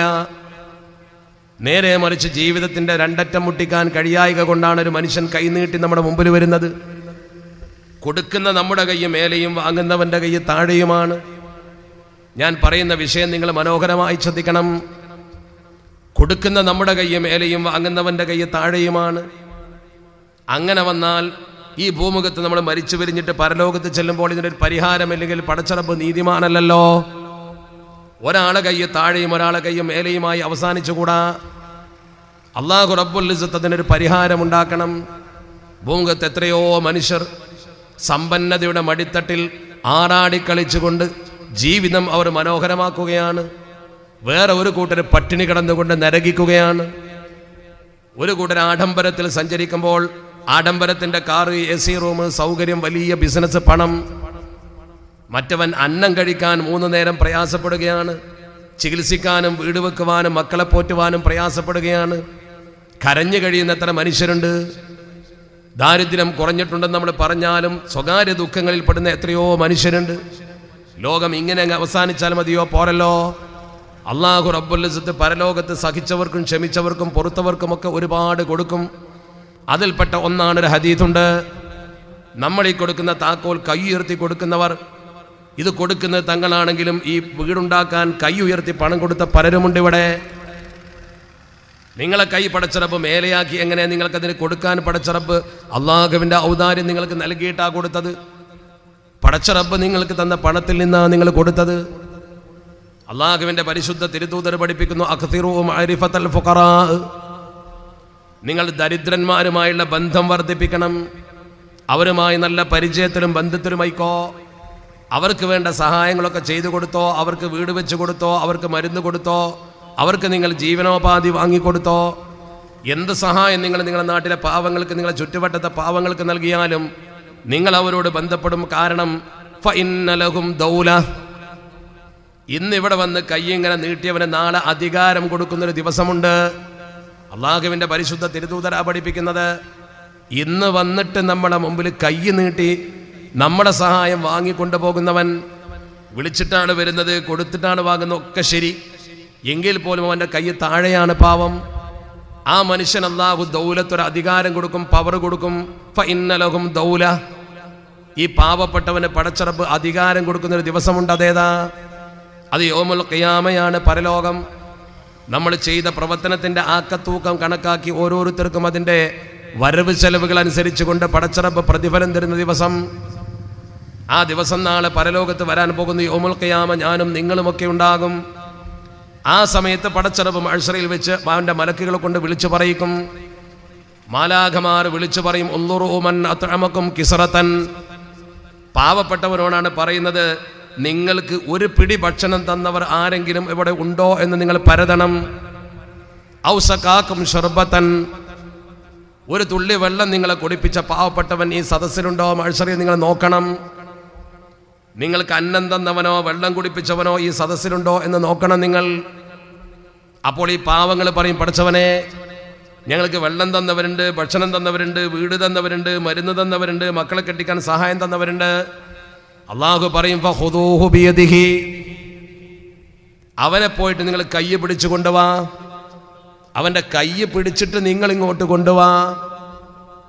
എന്താണ് പറഞ്ഞ വാക്ക്? ഇന്നലെ കൈ സ്റ്റേജിൽ നിന്ന് ഇങ്ങനെ വാങ്ങിയ ആള് നാളെ വന്നിട്ട് ഓൻ്റെ കൈ മേലെ വെച്ചിട്ട് നമ്മൾ ഇങ്ങനെ പിടിക്കും. ബൈത്തുൽ മുസാഅദക്ക് സഹായം കൊടുത്തോണ്ട കൈ ഇങ്ങനെ പിടിക്കും. അള്ളാഹു അറിയിച്ചു കൊടുക്കും ആരൊക്കെയാണത്. നിങ്ങൾ രഹസ്യമായി കൊടുത്ത സംഭാവനയാണെങ്കിലും പടച്ചറബ് പറയും, എനിക്ക് വീട് വെച്ച് തന്നവൻ്റെ, എനിക്ക് മരുന്ന് തന്നവൻ്റെ, എൻ്റെ മോളെ കെട്ടിക്കാൻ സഹായിച്ചവൻ്റെ കൈ എന്നതാണെന്ന് അവൻ അറിയും. അവൻ പോയിട്ട് ആ കയ്യിന് പിടിച്ചിട്ട് പടച്ചോനെ മുന്നിൽ കൊണ്ടു നിർത്തി, ഇവൻ എന്നെ സഹായിച്ചിട്ടുണ്ട് പടച്ചോനെ, ഇത് പറയും. ഇതൊരു തത്വമല്ല, ഇതൊരു സത്യമാണ്. അള്ളാഹുവിൻ്റെ പരിശുദ്ധ ഹബീബ് അഷ്റഫുൽ ഖൽഖ് മുഹമ്മദ് മുസ്തഫ സ്വല്ലല്ലാഹു അലൈഹി വസല്ലം തങ്ങൾ ഈ സമൂഹത്തെ അറിയിച്ച നാളെ നടക്കാൻ പോകുന്നൊരു കാര്യമാണ്. ആ ആളുകളെ മുമ്പിൽ കൊണ്ടുവന്ന് നിർത്തി കൊടുക്കും. അപ്പോൾ പടച്ച റബ്ബ് പറയും, നിങ്ങൾ സ്വർഗത്തിലേക്ക് പോകുമ്പോൾ ഇവരെയും കൊണ്ടുപോയിക്കോ. ഇവരെ കയ്യിൽ സംഭവിച്ചു പോയ ചെറിയ തെറ്റുകൾ മുഴുവൻ ഞാൻ പുറത്തു കൊടുക്കും. ശിർക്കല്ലാത്ത എന്ത് തെറ്റ് ചെയ്തോനാണെങ്കിലും ശരി, അല്ലാഹ് പൊറുക്കുമല്ലോ. ഇവരെ തെറ്റുകളൊക്കെ പടച്ച റബ്ബ് ഈ ധർമ്മത്തിന്റെ പ്രതിഫലം എന്നോണം പുറത്തു കൊടുത്തു. മംദൂബിഹിം ഇലൽ ജന്ന, ഇവരെ നിങ്ങൾ സ്വർഗത്തിലേക്ക് തള്ളിക്കൊണ്ടുപോയിക്കൊള്ളുവിൻ. നിങ്ങൾ പോണ കൂട്ടത്തിൽ ഇവരെയും കൂടിയാണ് കൊണ്ടുപോയിക്കോന്നതിൻ്റെ അർത്ഥം. ഈ പാവപ്പെട്ടവർക്ക് നമ്മളെ സ്വർഗത്തിൽ കടത്താനുള്ള പരമാധികാരം പടച്ച റബ്ബ് കൊടുക്കുമെന്ന് അള്ളാഹുവിന്റെ പരിശുദ്ധ തിരുദൂതൻ എന്ന് സ്വഹീഹുൽ ബുഖാരി ഉദ്ധരിക്കുന്നു. റവാഹുൽ ബുഖാരി ഖാല റസൂലുള്ളാഹി സ്വല്ലല്ലാഹു അലൈഹി വസല്ലം. എന്താ പിന്നെ തർക്കമുള്ളത്? നമ്മളൊക്കെ പ്രവർത്തിക്കുന്നത് സ്വർഗത്തിന് വേണ്ടിയല്ലേ? നമ്മൾ മുഴുവൻ പ്രവർത്തിക്കുന്നത് സ്വർഗപ്രവേശനത്തിന് വേണ്ടിയാണ്. ആ സ്വർഗപ്രവേശം പടച്ച റബ്ബ് നമുക്ക് ഈ ഒരു പ്രവർത്തനം കൊണ്ട് നൽകുകയാണ്. അവിടെ നമുക്ക് അള്ളാഹു നൽകുന്ന നിഅമത്തിന്റെ മഹത്വം നോക്ക് നിങ്ങൾ. ഇന്ന് നമ്മുടെ കയ്യിൽ പൈസ തന്നതും പടച്ച റബ്ബ്, നാളെ നമ്മളെ സ്വർഗത്തിലേക്ക് കൊണ്ടുപോകുന്നതും പടച്ച റബ്ബ്. അതിൻ്റെ ഇടയ്ക്ക് നമ്മളെ മനസ്സിലൊന്ന് തോന്നണം ഇത് കൊടുക്കാൻ. ചില ആളുകൾക്ക് ഈ സമ്പത്ത് കൊടുക്കാൻ തീരെ തോന്നൂല. അതാണ് കൊടുത്താൽ നഷ്ടപ്പെട്ടു എന്നുള്ളൊരു തോന്നലാണ്. അവിടെയാണ് നമ്മൾ ചിന്തിക്കേണ്ടത്. സമ്പത്തിനൊരു പ്രത്യേകത ഉണ്ട്. സമ്പത്ത് മനുഷ്യനെ അപകടത്തിലും ചാടിക്കും, നന്നാക്കും ചെയ്യും. അതുകൊണ്ടാണ് മഹാന്മാർ രേഖപ്പെടുത്തി വെച്ചത്, സമ്പത്ത് എന്ന് പറയുന്ന സാധനം, സമ്പത്തിന്റെ അടിത്തറ എന്ന് പറയുന്നത്, സാമ്പത്തികത്തിന്റെ ഏറ്റവും ബേസ് എന്ന് പറയുന്നത് പഴയ കാലം മുതലേ ദിർഹമും ദീനാറുമാണ്. ദിർഹമ് ദീനാർ. ഈ ദിർഹമ് ദീനാർ എന്ന അറബി പദങ്ങളെ നിർദ്ധാരണം ചെയ്തുകൊണ്ട് ഒരു കവി മനോഹരമായിട്ടൊരു കവിത എഴുതി. അദ്ദേഹം പറഞ്ഞു, ദിർഹമിലും ദീനാറിലുമുണ്ട് രണ്ട് പദങ്ങളും നന്നായി ശ്രദ്ധിക്കണം കേട്ടോ എന്ന് പറഞ്ഞു. ദിർഹമ് എന്ന പദത്തിന്റെ അവസാന ഭാഗത്തിൽ ഹമ്മ് എന്നാണ്. ദിർഹം ഹമ്മാണ്. ദീനാർ എന്ന പദത്തിന്റെ അവസാനത്തിൽ നാറാണ്, തീയാണ്. ഒന്ന് ടെൻഷനും ഒന്ന് അഗ്നിയും. ദിർഹം ദീനാർ രണ്ടിന്റെയും അവസാന വാചകം നോക്ക്. ശരിയായ നിരത്തിൽ ഈ പണം കൈകാര്യം ചെയ്തില്ല എങ്കിൽ ദുന്യാവിൽ ഹമ്മും ഉണ്ടാവും, പരലോകത്തിൽ തീയും ഉണ്ടാവും, ഉറപ്പാ. മഹാന്മാർ രേഖപ്പെടുത്തി വെച്ചതാണ്, എന്റെ വകയല്ല. തസൂഫിന്റെ കിതാബിൽ കാണാം, അന്നാറു ആഖിറു ദീനാറിൻ തഖ്തബിഹി വൽഹമ്മു ആഖിറു ഹാദൽ ദിർഹമി ജാരി. അന്നാറു ആഖിറു ദീനാറിൻ തഖ്തബിഹി. നീ ഉച്ചരിക്കുന്ന ദീനാറിന്റെ അവസാനത്തിലെ നാറാണ്. ശരിക്കും ശ്രദ്ധിച്ചോ. അന്നാറു ആഖിറു ദീനാറിൻ തഖ്തബിഹി വൽഹമ്മു ആഖിറു ഹാദൽ ദിർഹമിൽ ജാരി. നിങ്ങൾ ഉപയോഗപ്പെടുന്ന ദിർഹമിന്റെ അവസാനത്തിൽ ഹമ്മാണെന്ന് മനസ്സിലായിക്കോ. വൽമർഉ ബൈനഹുമാ മാ ലം യകുൻ വരിഅൻ മുഅദ്ദബുൽ ഖൽബി ബൈനൽ ഹമ്മി വന്നാരി. ഈ മനുഷ്യൻ ഇത് രണ്ടിന്റെയും ഇടയ്ക്ക് സസൂക്ഷ്മം പ്രവർത്തിച്ചിട്ടില്ല എങ്കിൽ, സമ്പത്ത് കൊണ്ട് അവൻ സൂക്ഷ്മത പാലിച്ചിട്ടില്ല എങ്കിൽ, മുഅദ്ദബുൽ ഖൽബി ബൈനൽ ഹമ്മി വന്നാർ, അവൻ ഇവിടെ വെച്ച് വമ്പിച്ച ടെൻഷൻ ഉണ്ടാകും. പരലോകത്ത് ചിലപ്പോൾ നരകമുണ്ടോ. മനുഷ്യനെ നരകത്ത് കടത്താനോ ഹമ്മിലാക്കാനോ ഈ പണം മതി. നേരെ മറിച്ച് സമ്പത്തില്ലാത്തവൻ അതിനെക്കുറിച്ച് ഒരു കണക്കും പടച്ച റബ്ബിന് കൊടുക്കണ്ട. ആയുസിനെ കുറിച്ചും അറിവിനെ കുറിച്ചും സമയത്തെക്കുറിച്ചും ഒക്കെ ചോദിക്കും. ഒരു ചോദ്യം, അതിന് മറുപടി ക്ലിയർ ആയി. സമ്പത്തിനെ കുറിച്ച് ചോദിക്കും രണ്ട് ചോദ്യമാണ്. മിൻ ഐന ഇക്തസബ വഫീമ അൻഫഖ. എവിടുന്ന് കിട്ടി, എവിടേക്ക് ചെലവാക്കി. അതല്ലേ കണ്ണിയത്ത് ഉസ്താദ് ഒരു 10 രൂപ കൊടുത്താൽ എന്തിന് തന്നു എന്ന് ചോദിച്ചത്? എന്താ നിനക്ക് ജോലി എന്ന് ചോദിച്ചത്?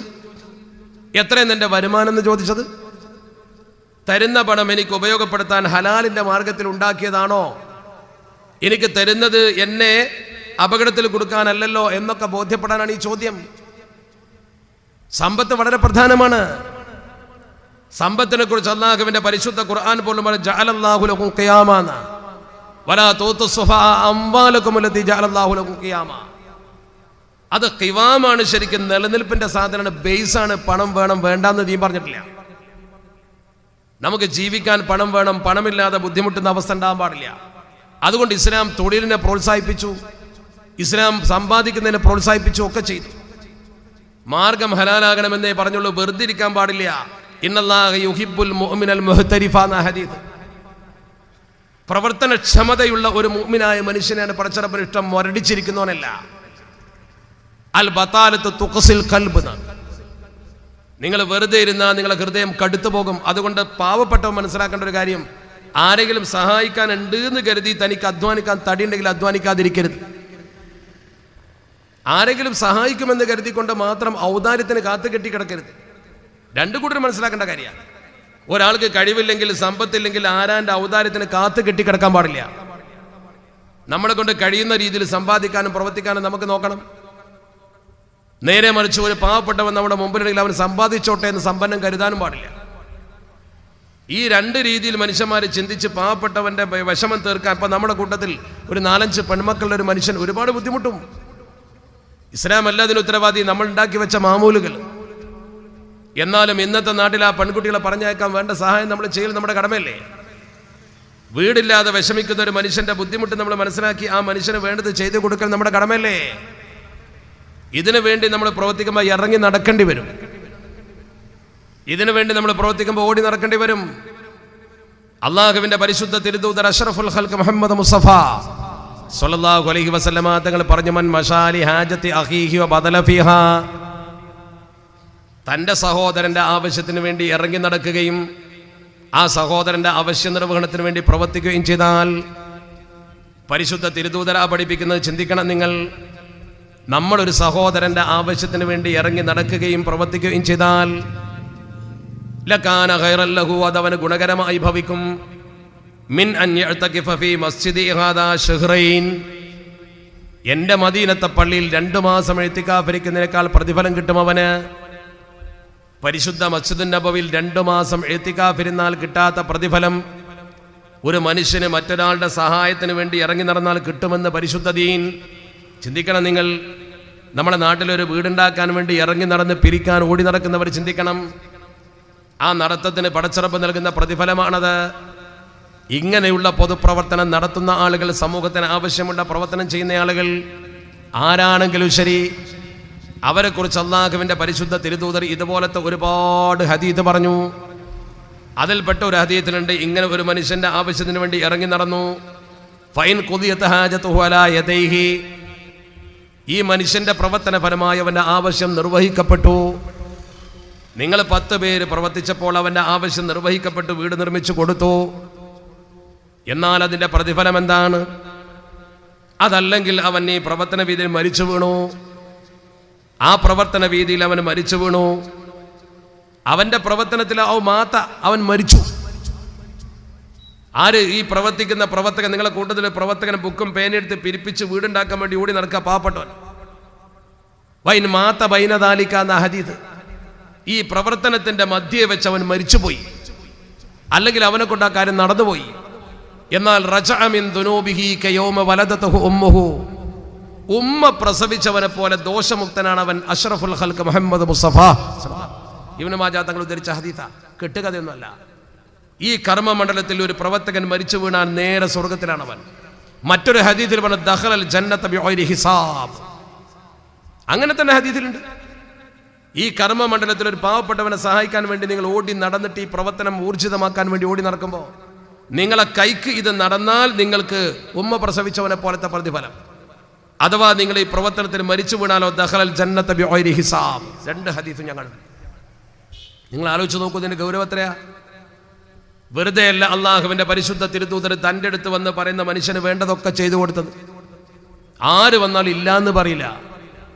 ഓരോ ഭാര്യമാരെടുത്ത് കൊണ്ടുപോയി വീട്ടിൽ എന്തെങ്കിലും ഉണ്ടോ എന്ന് ചോദിക്കും. ഉണ്ടോ എന്ന് ചോദിച്ചിട്ട് അത് കൊണ്ടുവന്ന് കൊടുക്കും. ചില ആൾക്കാർ പോരാന്ന് പറയും, അപ്പോൾ പിന്നെയും കൊടുക്കും. മഹാന്മാരായ ആളുകളുടെ മുഴുവൻ സ്വഭാവം അങ്ങനെ. ആര് ചോദിച്ചാലും മടക്കൂല. എന്ത് ചോദിച്ചാലും അവർക്ക് വേണ്ടത് മുഴുവൻ അവരെടുത്തു കൊടുക്കും. എങ്ങനെ? ഇത് നമ്മുടെ കയ്യിൽ പടച്ചിറപ്പ് തന്നതാ, കൊടുത്താൽ തിരിച്ച് പിന്നെയും പടച്ചിറപ്പ് തരും. നേരെ മറിച്ച് കെട്ടിപ്പൊട്ടി വെച്ചാലോ പടച്ചിറപ്പ് തിരിഞ്ഞു നോക്കൂല. അതാണ് അംഫിക് മാഫിൽ ജൈബി യഗ്തിക മാഫിൽ ഗൈബ് എന്നാണ് മഹാന്മാർ പഠിപ്പിച്ച ഹദീസൊന്നുമല്ല. അംഫിക് മാഫിൽ ജൈബ്, നിന്റെ കീശയിലെടുത്ത് ചെലവാക്കിക്കോ നല്ലതിന്. യഗ്തിക മാഫിൽ ഗൈബ്, അറിയാത്ത ഭാഗത്തൂടെ കീശയ്ക്ക് വരുന്നു കാണാം.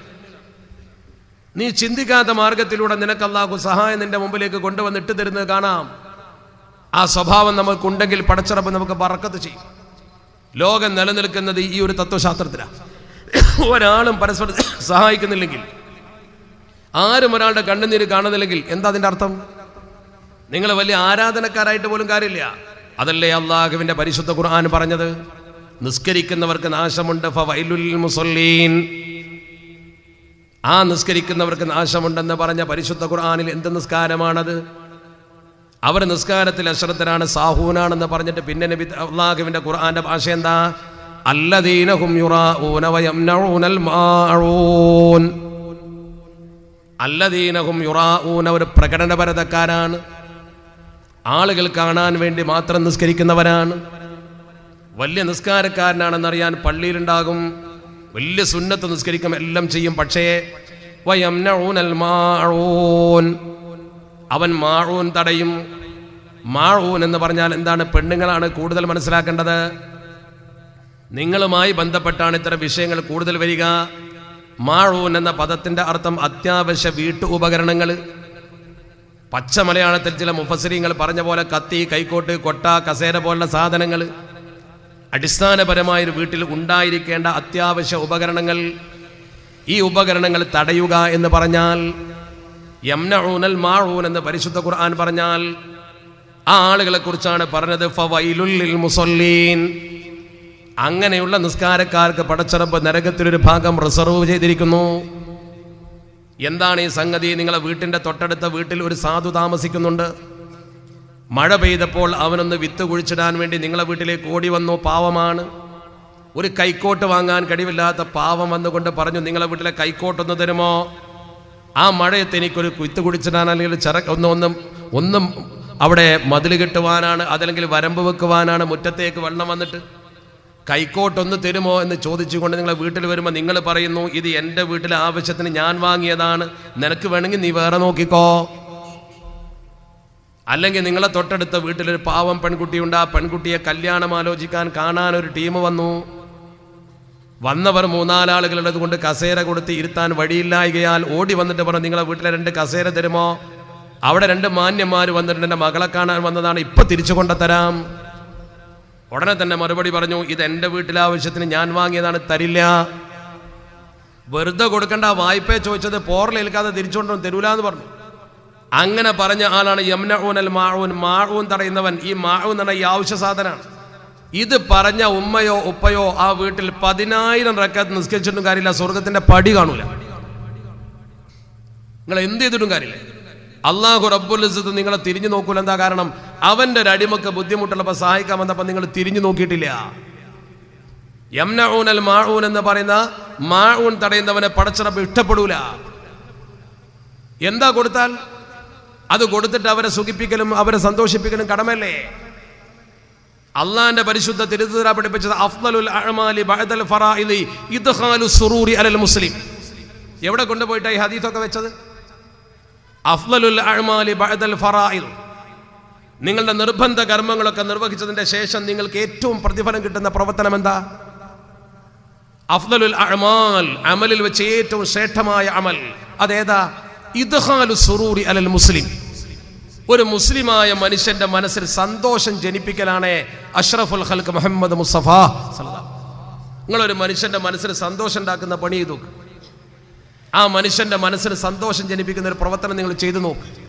ആ പ്രവർത്തനം അള്ളാഹു ഏറെ ഇഷ്ടപ്പെടും, പടച്ചറബ് ഇഷ്ടപ്പെടും. അപ്പോഴാണ് നിങ്ങൾക്ക് പടച്ചറബിന്റെ കാരുണ്യം ശരിക്കും അനുഭവിക്കാൻ കഴിയുക. അതാണ് പറഞ്ഞത്, അർറാഗിമൂന യർഹമുഹുർ റഹ്മാൻ, അർറാഗിമൂന യർഹമുഹുർ റഹ്മാൻ. കാരുണ്യ പ്രവർത്തനം ചെയ്യുന്നവരെ പടച്ചറബ് കടാക്ഷിക്കും. ഇർഹമൂ മൻ ഫിൽ അർദ്, ഈ ഭൂമുഖത്തുള്ള ഓരോരുത്തരോടും നിങ്ങൾ കരുണ കാണിക്കണേ. യർഹമുകും മൻ ഫിസ് സമാ, വാനലോകത്ത് നിന്ന് അള്ളാഹുവിന്റെ കാരുണ്യം നിങ്ങളെ തേടി വരും. ഈ ഹദീസിനെ വ്യാഖ്യാനിച്ചപ്പോൾ പടച്ചറബിന്റെ പരിശുദ്ധ തിരുദൂതര് പഠിപ്പിച്ചു, ഇന്നഹു ലൈസ ബിഅഹദിക്കും, നിങ്ങളിൽ ഓരോരുത്തരും കാണിക്കുന്ന ഹുബ്ബുണ്ടല്ലോ ലി സാഹിബിഹി, അവന്റെ കൂട്ടുകാരനോട്. നിങ്ങൾ ആൾക്കാരോട് കാണിക്കുന്ന സ്നേഹമല്ല ഞാൻ ഈ പറയുന്നത്, വലാകിൻ റഹ്മത്തുന്നാസിൽ ആമ്മ, ലൈസ ബി റഹ്മത്തി അഹദിക്കും സാഹിബഹു, അവൻ്റെ സാഹിബിനോടുള്ള റഹ്മത്തല്ല. നിങ്ങളെ കൂട്ടുകാരനോട് നിങ്ങൾക്ക് സ്നേഹം ഉണ്ടാവും, നിങ്ങളെ ആളോട് സ്നേഹം ഉണ്ടാവും, നിങ്ങളെ ആളോട് സ്നേഹം ഉണ്ടാവും. അങ്ങനെയല്ല, മുസ്ലിമീങ്ങളോട് മാത്രമൊന്നുമല്ല, അള്ളാഹുവിൻ്റെ സൃഷ്ടികളോട് മുഴുവൻ നിങ്ങൾ കരുണ കാണിക്കണം. ഒരു അമുസ്ലിം പട്ടിണി കിടക്കുകയാണെങ്കിലും അവന് വേണ്ടത് നമ്മൾ കൊണ്ടു കൊടുക്കണം എന്നാണ്. ഒരു മനുഷ്യൻ നമ്മുടെ നാട്ടിൽ മുസാഫറായിട്ട് വന്ന എന്താ ഗതി? ആദ്യം അവനോട് ചോദിക്കേണ്ട ചോദ്യം എന്താ? നീ ഭക്ഷണം കഴിച്ചോ? അത് മനുഷ്യന്റെ മാനുഷിക കടമയാണ്. ഈ മാനുഷിക മൂല്യമൊക്കെ ലോകം കളഞ്ഞു കുളിച്ചില്ലേ? അള്ളാഹുവിന്റെ തിരുദൂതർ പറഞ്ഞു, ഒരു മനുഷ്യൻ ഒരു വിഷയത്തിന് തിരക്കൂട്ടാൻ പാടില്ല എന്ന്. അൽ അജലത്തു മിന ശൈത്താൻ, അജലത്ത് ശൈത്താന്റെ പണിയാണ്. തിരക്ക് കൂട്ടുക എന്ന പ്രവർത്തനം തന്നെ പൈശാചികമാണ്. അഷ്റഫുൽ ഖൽഖ് മുഹമ്മദ് മുസ്തഫ സ്വല്ലല്ലാഹു. എന്നാൽ അൽ അജലത്തു സുന്നത്തുൻ ഫീ ഖംസതി മവാദിഅ, 5 സ്ഥലത്ത് നിങ്ങൾ തിരക്കൂട്ടിക്കോ എന്നാണ്. 5 സ്ഥലത്ത് തിരക്കൂട്ടിക്കോ. 5 ഘട്ടങ്ങളിൽ നിങ്ങൾ തിരക്ക് കൂട്ടാം. അതിലൊന്ന് ജീവകാരുണ്യാന്താ. അതിൽ പറഞ്ഞ 5 എണ്ണത്തിൽ ഒന്ന് പറഞ്ഞ ഇഹ്ലാറു ത്വആമിലിൽ മുസാഫിർ, ഒരു വഴിയാത്രക്കാരന് ഭക്ഷണം എത്തിച്ചു കൊടുക്കുക. ഒരാൾ നമ്മുടെ നാട്ടിൽ പള്ളി കണ്ടു മഗ്‌രിബിന് എവിടുത്താരെന്നറിയില്ല, അവനങ്ങനെ വട്ടട്ട് ചെയ്താ ഗ്രൂപ്പ് ചെയ്താ പാർട്ടി എന്ന് വെച്ചിട്ട് അവനെ ഇടങ്ങാറാക്കി ഇന്റർവ്യൂ ചെയ്യല്ലേ വേണ്ട. ആദ്യം ചോദിക്കേണ്ട എന്താ? ഈ ഭക്ഷണം കഴിച്ച മോനെന്ന് ചോദിക്കണം. അത് മനുഷ്യന്റെ കടമ. അതിൽ തിരക്ക് വേണം. അതിന് ഏറ്റവും ആദ്യം മുന്നോട്ട് വരുന്നവന് പടച്ചറപ്പ് ഖൈർ നൽകുന്ന. അവർ മനുഷ്യൻ നമ്മുടെ നാട്ടിൽ വന്നു വിട്ടാൽ അവൻ്റെ അടിസ്ഥാന ആവശ്യം, ഏത് മനുഷ്യന്റെ അടിസ്ഥാന ആവശ്യം ഭക്ഷണമാണ്. തൃപ്തിപ്പനുസരിച്ച് 3 കാര്യമാണ് മഹാന്മാർ പഠിപ്പിച്ചത്, നമ്മൾ അനുഭവിച്ചത്, ലോകം അംഗീകരിച്ചു. അങ്ങനെ തന്നെയാണ്. അടിസ്ഥാനപരമായി 3 കാര്യം മനുഷ്യരുടെ: 1 ഭക്ഷണം, 2 വസ്ത്രം, 3 പാർപ്പിടം.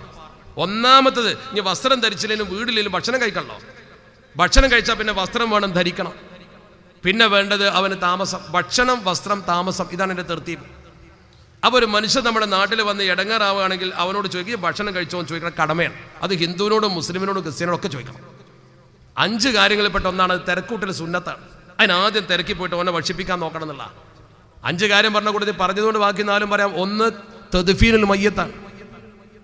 നമ്മളിപ്പോൾ ഈ സമ്മേളനമൊക്കെ ഇവിടെ നടത്തിക്കൊണ്ടിരിക്കുമ്പോൾ ഒരാൾ മരിച്ചു എന്നിരിക്കുക. ഈ സമ്മേളനം നിർത്തി വെച്ചിട്ട് ഏതായാലും മൈക്ക് കിട്ടി ആളും വന്നു, തങ്ങൾ വരാനുണ്ട്, യോഗം നടത്തുക എന്ന് പറയാൻ പറ്റൂല. പിന്നെന്താ ചെയ്യണം? അപ്പം ഇത് നിർത്തി വെച്ചിട്ട് ആ സഹോദരനെ പരലോകത്തേക്ക് യാത്രയാക്കാൻ നോക്കുക. നമ്മളും പോകാനുള്ള ആൾക്കാരാ. അള്ളാഹു നമ്മുടെ ആക്കിബത്ത് നന്നാക്കി തരട്ടെ.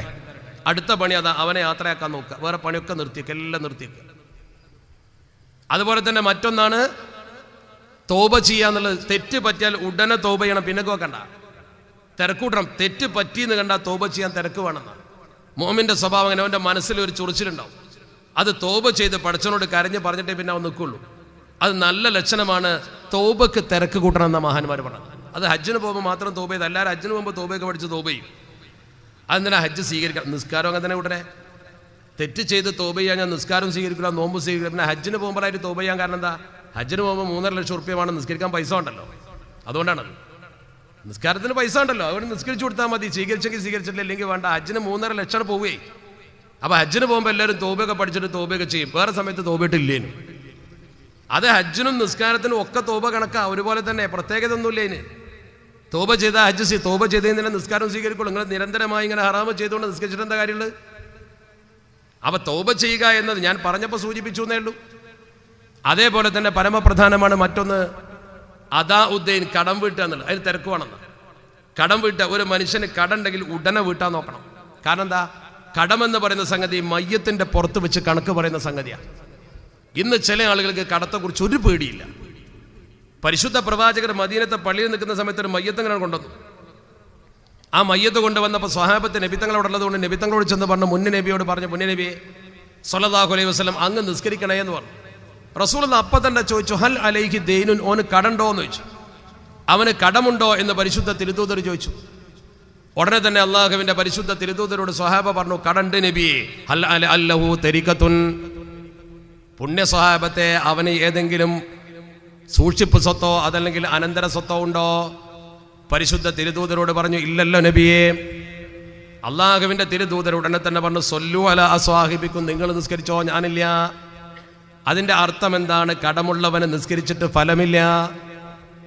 മയ്യത്ത് കട്ടിൽ പള്ളിയിൽ കൊണ്ടുവന്ന് വെച്ചിട്ട് വിളിച്ചു പറയുന്നത് കേട്ടിട്ടില്ല നിങ്ങൾ?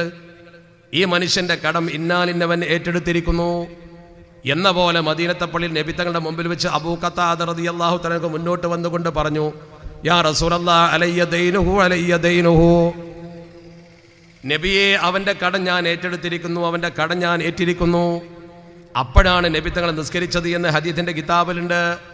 നമ്മളൊക്കെ മയ്യത്ത് കൊണ്ടുപോയി വെക്കും, വെച്ചിട്ട് വിളിച്ചു പറയും, അതുകൊണ്ട് വാക്കുകൊണ്ടോ പ്രവൃത്തി കൊണ്ടോ ഉള്ള കടങ്ങൾ ബാക്കി വെക്കണ്ട.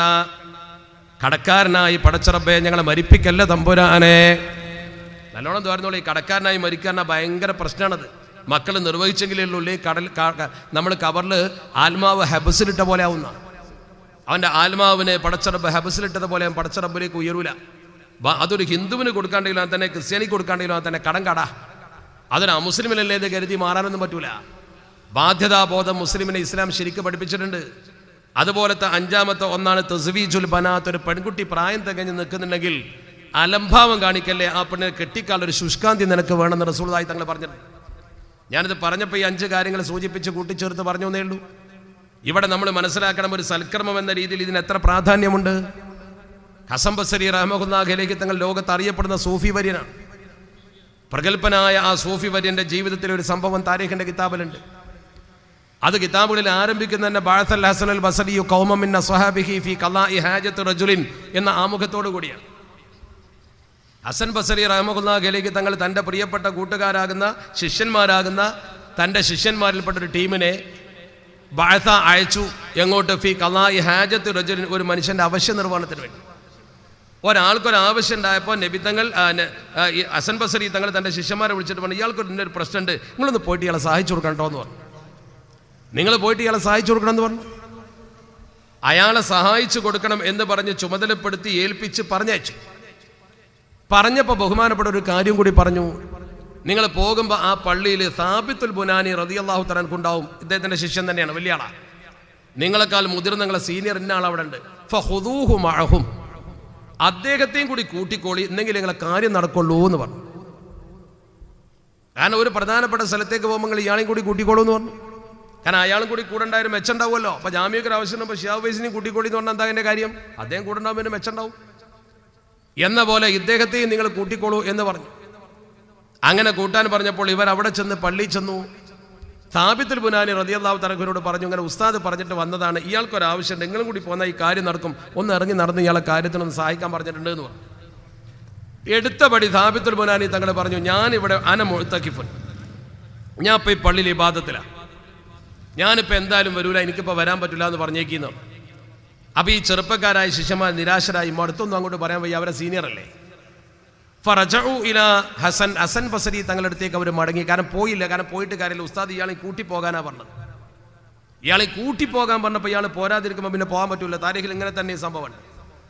അവർ തിരിച്ച് മടങ്ങിയിട്ട് ഹസൻ ബസരി തങ്ങളുടെ അടുത്ത് എന്നിട്ട് പറഞ്ഞു, തങ്ങളെ ഇങ്ങനെയാണല്ലോ അദ്ദേഹം പറഞ്ഞത്, എന്താ ഇനി ചെയ്യുക ഉസ്താദേ എന്ന് ചോദിച്ചു. സാബിത്തുൽ ബുനാനി തങ്ങൾ പറഞ്ഞത്, ഞാൻ ആരാധനയാണ്, വരാൻ പറ്റൂല എന്നാണ്. ഇതങ്ങ് കേട്ടപാടെ ബഹുമാനപ്പെട്ട ഹസൻ ബസരി തങ്ങൾ ദേഷ്യപ്പെട്ടു എന്നാണ്.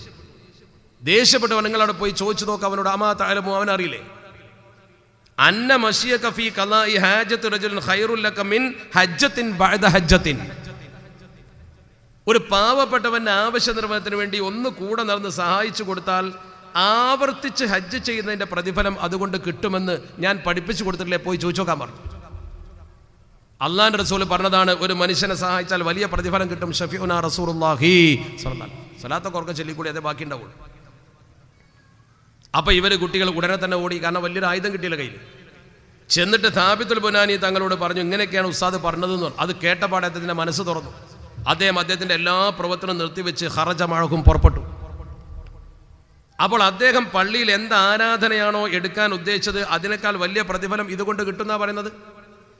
ആളുകൾക്ക് സഹായം ചെയ്യാൻ ഒരു മനുഷ്യൻ ഇറങ്ങി നടക്കും. അതുകൊണ്ടാണല്ലോ ഹദീസിൽ ഖൈറുന്നാസി അൻഫഉഹും ലിന്നാസ് എന്ന് പറയാൻ കാരണം.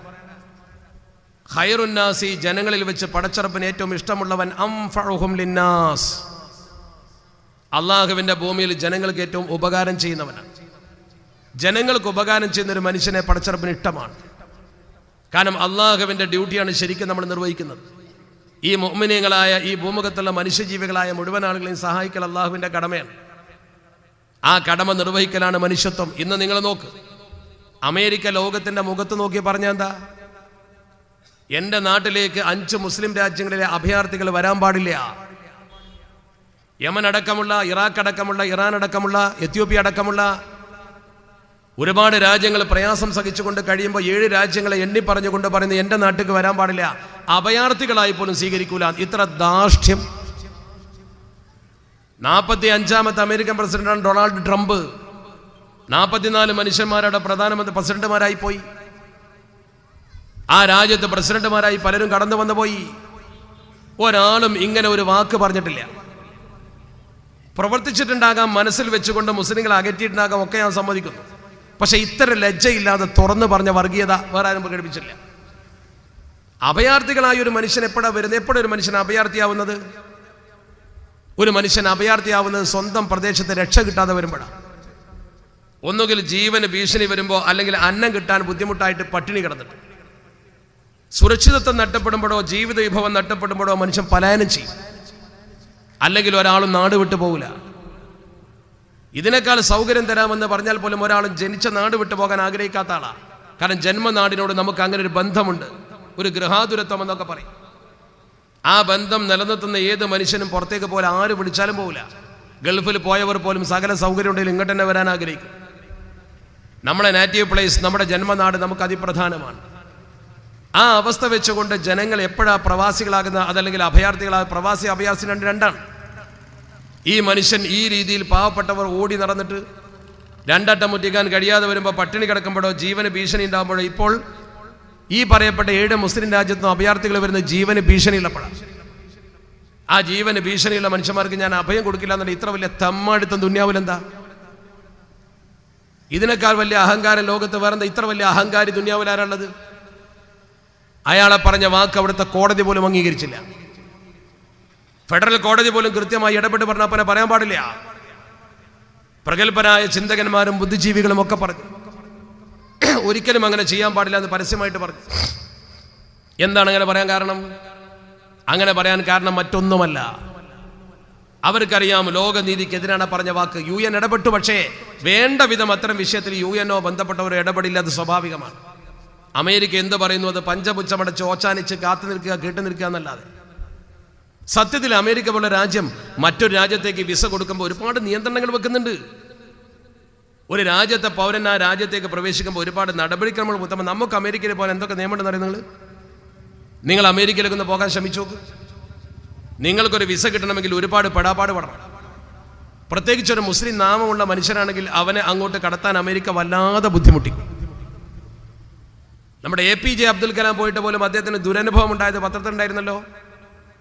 സെക്യൂരിറ്റിക്കാർ അദ്ദേഹത്തെ ഇട്ട് പ്രയാസപ്പെടുത്തിയത് ഒരു രാജ്യത്തിൻ്റെ പ്രസിഡന്റായിട്ട് പോലും, പിന്നല്ലേ സാധാ പൗരൻ. ഇന്ത്യയുടെ പ്രസിഡന്റായിട്ട് പോലും അദ്ദേഹത്തിനുണ്ടായ അനുഭവം പത്രത്തിൽ വാർത്ത വന്നിരുന്നല്ലോ. അതെന്തുകൊണ്ടാ? ഇന്ത്യൻ പ്രസിഡന്റ് ആയതുകൊണ്ടല്ല, ആ സ്ഥാനം അദ്ദേഹത്തിന് വക അബ്ദുൽ കലാം ആയതുകൊണ്ടാണ്. അബ്ദുൽ കലാം എന്ന പേര് അദ്ദേഹത്തിനുള്ളത് കൊണ്ടാണ്. അത്ര പ്രയാസപ്പെടുന്ന സ്വഭാവമുള്ള അമേരിക്കൻ ഭരണകൂടം, ആ ഭരണകൂടം പക്ഷേ ഇന്നേ വരെ പറഞ്ഞിട്ടില്ല ഇങ്ങനൊരു വാക്ക്. വരണ്ട, വിസ തരാതിരിക്കും, ബുദ്ധിമുട്ടിക്കും, അതൊക്കെ അവർ പതിവാണ്. പിന്നെ ഇങ്ങനെ ഒരു തുറന്നു പറച്ചിൻ്റെ ആവശ്യം എന്താ? ഇനി വിസ കൊടുക്കുന്നില്ലെങ്കിൽ കൊടുക്കാതിരുന്നാൽ പോരെ. പക്ഷെ അഭയാർത്ഥികളെ സ്വീകരിക്കാത്തൊരു രാജ്യം ഉണ്ടാവില്ലല്ലോ. ബുദ്ധിമുട്ടി വന്നുകൊണ്ട് വാതിൽക്കൽ മുട്ടുമ്പോൾ സ്വീകരിക്കാത്തൊരു മനുഷ്യൻ ദുന്യാവിലുണ്ടാവുമോ? അതുപോലെ ഞാൻ ചെയ്യില്ല എന്ന് പറയുമ്പോൾ ഒരു ജീവകാരുണ്യ പ്രവർത്തനം പോലും ചെയ്യില്ല എന്നല്ല അതിൻ്റെ അർത്ഥം. ദുന്യാവിൽ ഇത്ര ക്രൂരമായ മനസ്സുള്ള മനുഷ്യൻ്റെ മക്കൾ അധികാരത്തിലേറുന്നത് എന്തുകൊണ്ടാണ് നമ്മൾ ചിന്തിക്കണം. ഇസ്ലാമിന് ഇത്ര വലിയ കൊടിയ ശത്രുതയുള്ള ആളുകൾ എങ്ങനെ അധികാരത്തിൽ വരുന്നു? അവിടെയാണ് നമ്മളൊന്ന് തിരിച്ചു പോകേണ്ടത്. നമ്മിലേക്ക് നമ്മൾ സഹായം ചെയ്യുന്നു, ജീവകാരുണ്യ പ്രവർത്തനം ചെയ്യുന്നു, പരസ്പരം സഹായിക്കുന്നു, ഒക്കെ ശരി. പക്ഷേ നമ്മുടെ ഇസ്ലാമിക ജീവിതത്തിലേക്ക് നമ്മളൊന്ന് തിരിച്ചു പോകേണ്ട കാലം കഴിഞ്ഞിട്ടുണ്ട്. നമ്മുടെ സ്നേഹബന്ധങ്ങൾ രൂഢമൂലമാക്കേണ്ട കാലം കഴിഞ്ഞിട്ടുണ്ട്. അള്ളാഹുവിൻ്റെ പരിശുദ്ധതി നമ്മളോട് പഠിപ്പിച്ച ജീവകാരുണ്യ പ്രവർത്തനത്തിൻ്റെ മഹത്വം ഓർക്കുമ്പോൾ തന്നെ ഇസ്ലാമിക ജീവിതത്തിൻ്റെ മഹത്വം നമ്മൾ ഓർക്കണം. പ്രത്യേകിച്ച് തരം സഹായങ്ങളൊക്കെ സ്വീകരിക്കുന്ന ആളുകൾ അള്ളാഹുവിനെ ഭയപ്പെട്ടുകൊണ്ട് ജീവിച്ചുകൊണ്ട് പടച്ച റബ്ബിലേക്ക് കൂടുതൽ വണങ്ങുകയും നിങ്ങൾ അള്ളാഹുവിനെ ഭയപ്പെട്ടുകൊണ്ട് ജീവിക്കുകയും ചെയ്യുമ്പോഴാണ് ഈ കൊടുത്തവർക്കൊക്കെ ഗുണം കിട്ടുന്നത്. പലപ്പോഴും പല പാലിയേറ്റീവ് പ്രവർത്തനത്തിൻ്റെയും ഇരകളാകുന്ന മുസ്ലിങ്ങൾ, ആ മുസ്ലിങ്ങളുടെ കാര്യം നമ്മൾ നോക്കേണ്ട കാര്യമില്ല. അവർക്ക് നമ്മൾ സഹായം കൊടുക്കുക, അവരവരുടെ ജീവിതം തുടരട്ടെ. നേരെ മറിച്ചൊരു മുസ്ലിമായ മനുഷ്യനാണെങ്കിൽ ജനങ്ങളെ സഹായിക്കുന്ന അവസ്ഥയിൽ പ്രത്യേകിച്ചൊരു ബാധ്യത ഉണ്ട്. അള്ളാഹുവിൻ്റെ ദീനിനെ പറയിപ്പിക്കുന്ന പ്രവർത്തനം നമ്മൾ ചെയ്യാൻ പാടില്ല. നമ്മൾ അള്ളാഹുവിൻ്റെ ദീനനുസരിച്ച് തന്നെ മുന്നോട്ട് പോകണം. എന്ന പോലെ ഇത്തരം നല്ല പ്രവർത്തനങ്ങൾക്കൊക്കെ മുൻപന്തിയിലുള്ള ആളുകൾ, അവരെ കയ്യിൽ ശരിക്ക് ദീനുണ്ടാകുമ്പോൾ ആളുകൾ അവരെ ശരിക്ക് അംഗീകരിക്കുകയും അവർക്ക് വേണ്ട സഹായങ്ങളൊക്കെ ചെയ്തു കൊടുക്കുകയും ചെയ്യും. നമ്മൾ മുന്നിൽ നിൽക്കുന്നവർ മോശമായാൽ ഇതിനോട് സഹകരണം ആളുകൾക്ക് കുറയും. ഇന്ന് ലോകത്ത് ഏറ്റവും ആവശ്യം ഇതാണ്. അള്ളാഹുവിൻ്റെ പരിശുദ്ധ ദീനിലേക്ക് നമ്മൾ മടങ്ങിയാൽ ഇന്ന് ലോകത്തുള്ള സകല പ്രതിസന്ധികളും അസ്തമിക്കും. കാലികമായി നമ്മൾ ചിന്തിക്കേണ്ട ഏറ്റവും പ്രധാനപ്പെട്ട ഒരു കാര്യമാണ്. ഇന്ന് ലോകത്തിൻ്റെ അവസ്ഥയിലേക്ക് നിങ്ങളൊന്ന് കണ്ണോടിച്ചു നോക്കൂ. ഇന്ത്യ മഹാരാജ്യത്താണെങ്കിലും ലോകത്തിൻ്റെ ഏത് മുക്കുമൂലയിലാണെങ്കിലും മുസ്ലിം സമൂഹം വളരെയേറെ അവമതിക്കപ്പെട്ടിരിക്കൊണ്ടിരിക്കുന്ന അവസ്ഥ. അതേ സമയത്ത് പൊതുസമൂഹത്തെ നമ്മൾ പരിശോധിച്ചാൽ ധാർമ്മികമായ അധപ്പതനം എല്ലാവർക്കും. പക്ഷെ അതിൽ നമ്മൾ വിട്ടുപോകാൻ പാടില്ലല്ലോ. ഇപ്പം ഇന്നും ഇന്നലെയും അടുത്ത ദിവസവുമൊക്കെയായി നമ്മുടെ പത്രത്തിലെ പ്രധാന ചർച്ച എന്താ? ഒരു നടിയെ മാനഭംഗപ്പെടുത്താൻ തട്ടിക്കൊണ്ടുപോയ വിഷയം. സാംസ്കാരിക കേരളത്തിലെ അപമാനകരമായ സംഭവത്തെക്കുറിച്ച് നിങ്ങൾ നോക്ക്. ഗുണ്ടാ തലവനെ ഇതുവരെ പോലീസിന് പിടികിട്ടിയിട്ടില്ല. സൂചനകൾക്ക് പിന്നാലെ പോലീസ് പറന്നുകൊണ്ടിരിക്കുകയാണ്. ഒരു ജനാധിപത്യ മതേതര രാജ്യത്തെ സാംസ്കാരിക കേരളത്തിൽ ഒരു സിനിമ എന്ന് പറയുന്ന രംഗം തന്നെ അധപ്പതിച്ച രംഗമാണത് വേറെ കാര്യം. എന്നാൽ അവിടെ പോലും ലൈംഗിക അപവാദം ഒരാളെ തട്ടിക്കൊണ്ടുപോകുന്ന അവസ്ഥ. അതുപോലെ തന്നെ ഗുണ്ടകൾ വളരുന്നു, മാഫിയ സംഘങ്ങളും കൊട്ടേഷനും വളരുന്നു. ചിന്തിക്കും നിങ്ങൾ, മനുഷ്യന്റെ ജീവന് പോലും സുരക്ഷിതത്വമില്ലാത്തൊരവസ്ഥയിലേക്ക് ലോകമെത്തുകയാണ്. എന്താണ് ഈ കേൾക്കുന്നതൊക്കെ? ആർക്കാണ് മാന്യമായി ജീവിക്കാൻ സമൂഹത്തിൽ കഴിയുക എന്ന് ചിന്തിക്കേണ്ട കാലം വന്നിട്ടില്ലേ? നിയമത്തിന്റെ പരിരക്ഷ പോലും മനുഷ്യന് കിട്ടാത്തൊരു ഗതികേടിലേക്ക് നമ്മൾ മാറുകയാണ്. ഈ ഒരവസ്ഥയിലേക്ക് ലോകം കൂപ്പുകുത്തുന്നത് എന്തുകൊണ്ടാണ്? വിവരമില്ലാത്തതുകൊണ്ടാ? എത്ര സാങ്കേതിക വിദ്യാ കേന്ദ്രങ്ങൾ നമ്മൾ തുറന്നു, നമ്മുടെ എത്ര ഉയരത്തിലേക്ക് പോയി നമ്മുടെ രാജ്യം. 104 ഉപഗ്രഹങ്ങൾ ഒന്നിച്ച് ശ്രീഹരിക്കോട്ടയിലെ സതീഷ് ധവാൻ സ്പേസ് സെന്റർ എന്ന് വിക്ഷേപിച്ചു. 104 ഉപഗ്രഹം ഒന്നിച്ച് ഇന്ത്യ ഒരു സ്പേസ് ഹബ്ബാവുകയാണ്.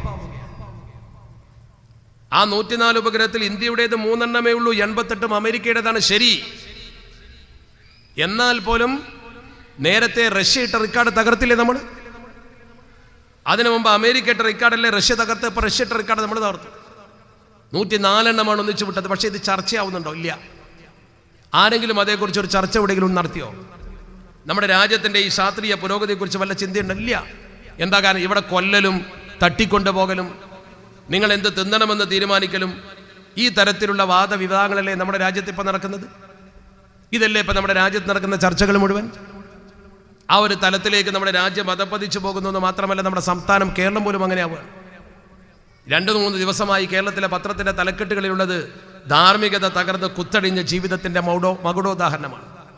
പോലീസുകാർ പോലും വിയർത്ത് നിൽക്കുന്ന അവസ്ഥ. ഗവൺമെന്റ് പോലും എന്ത് ചെയ്യും? ഭരിക്കുന്നവരെ കുറ്റപ്പെടുത്തിയിട്ട് മാത്രം കാര്യമൊന്നുമില്ല. ഭരിക്കുന്നവർക്കും പോലീസിനും ഗവൺമെന്റിനും ഒക്കെ ഒരു നിയമം കൊണ്ടുവരാനേ പറ്റൂ. പക്ഷേ ഈ നിയമം അനുസരിക്കാനുള്ള മനസ്സ് മനുഷ്യനുമാണ്. നിയമം അനുസരിക്കാനുള്ള മനസ്സ് മനുഷ്യന് നഷ്ടപ്പെടുമ്പോഴാണ് അരാജകത്വം ഉണ്ടാകുന്നത്. അവിടെയാണ് വിശുദ്ധ ദീനുൽ ഇസ്ലാമിന്റെ പ്രസക്തി.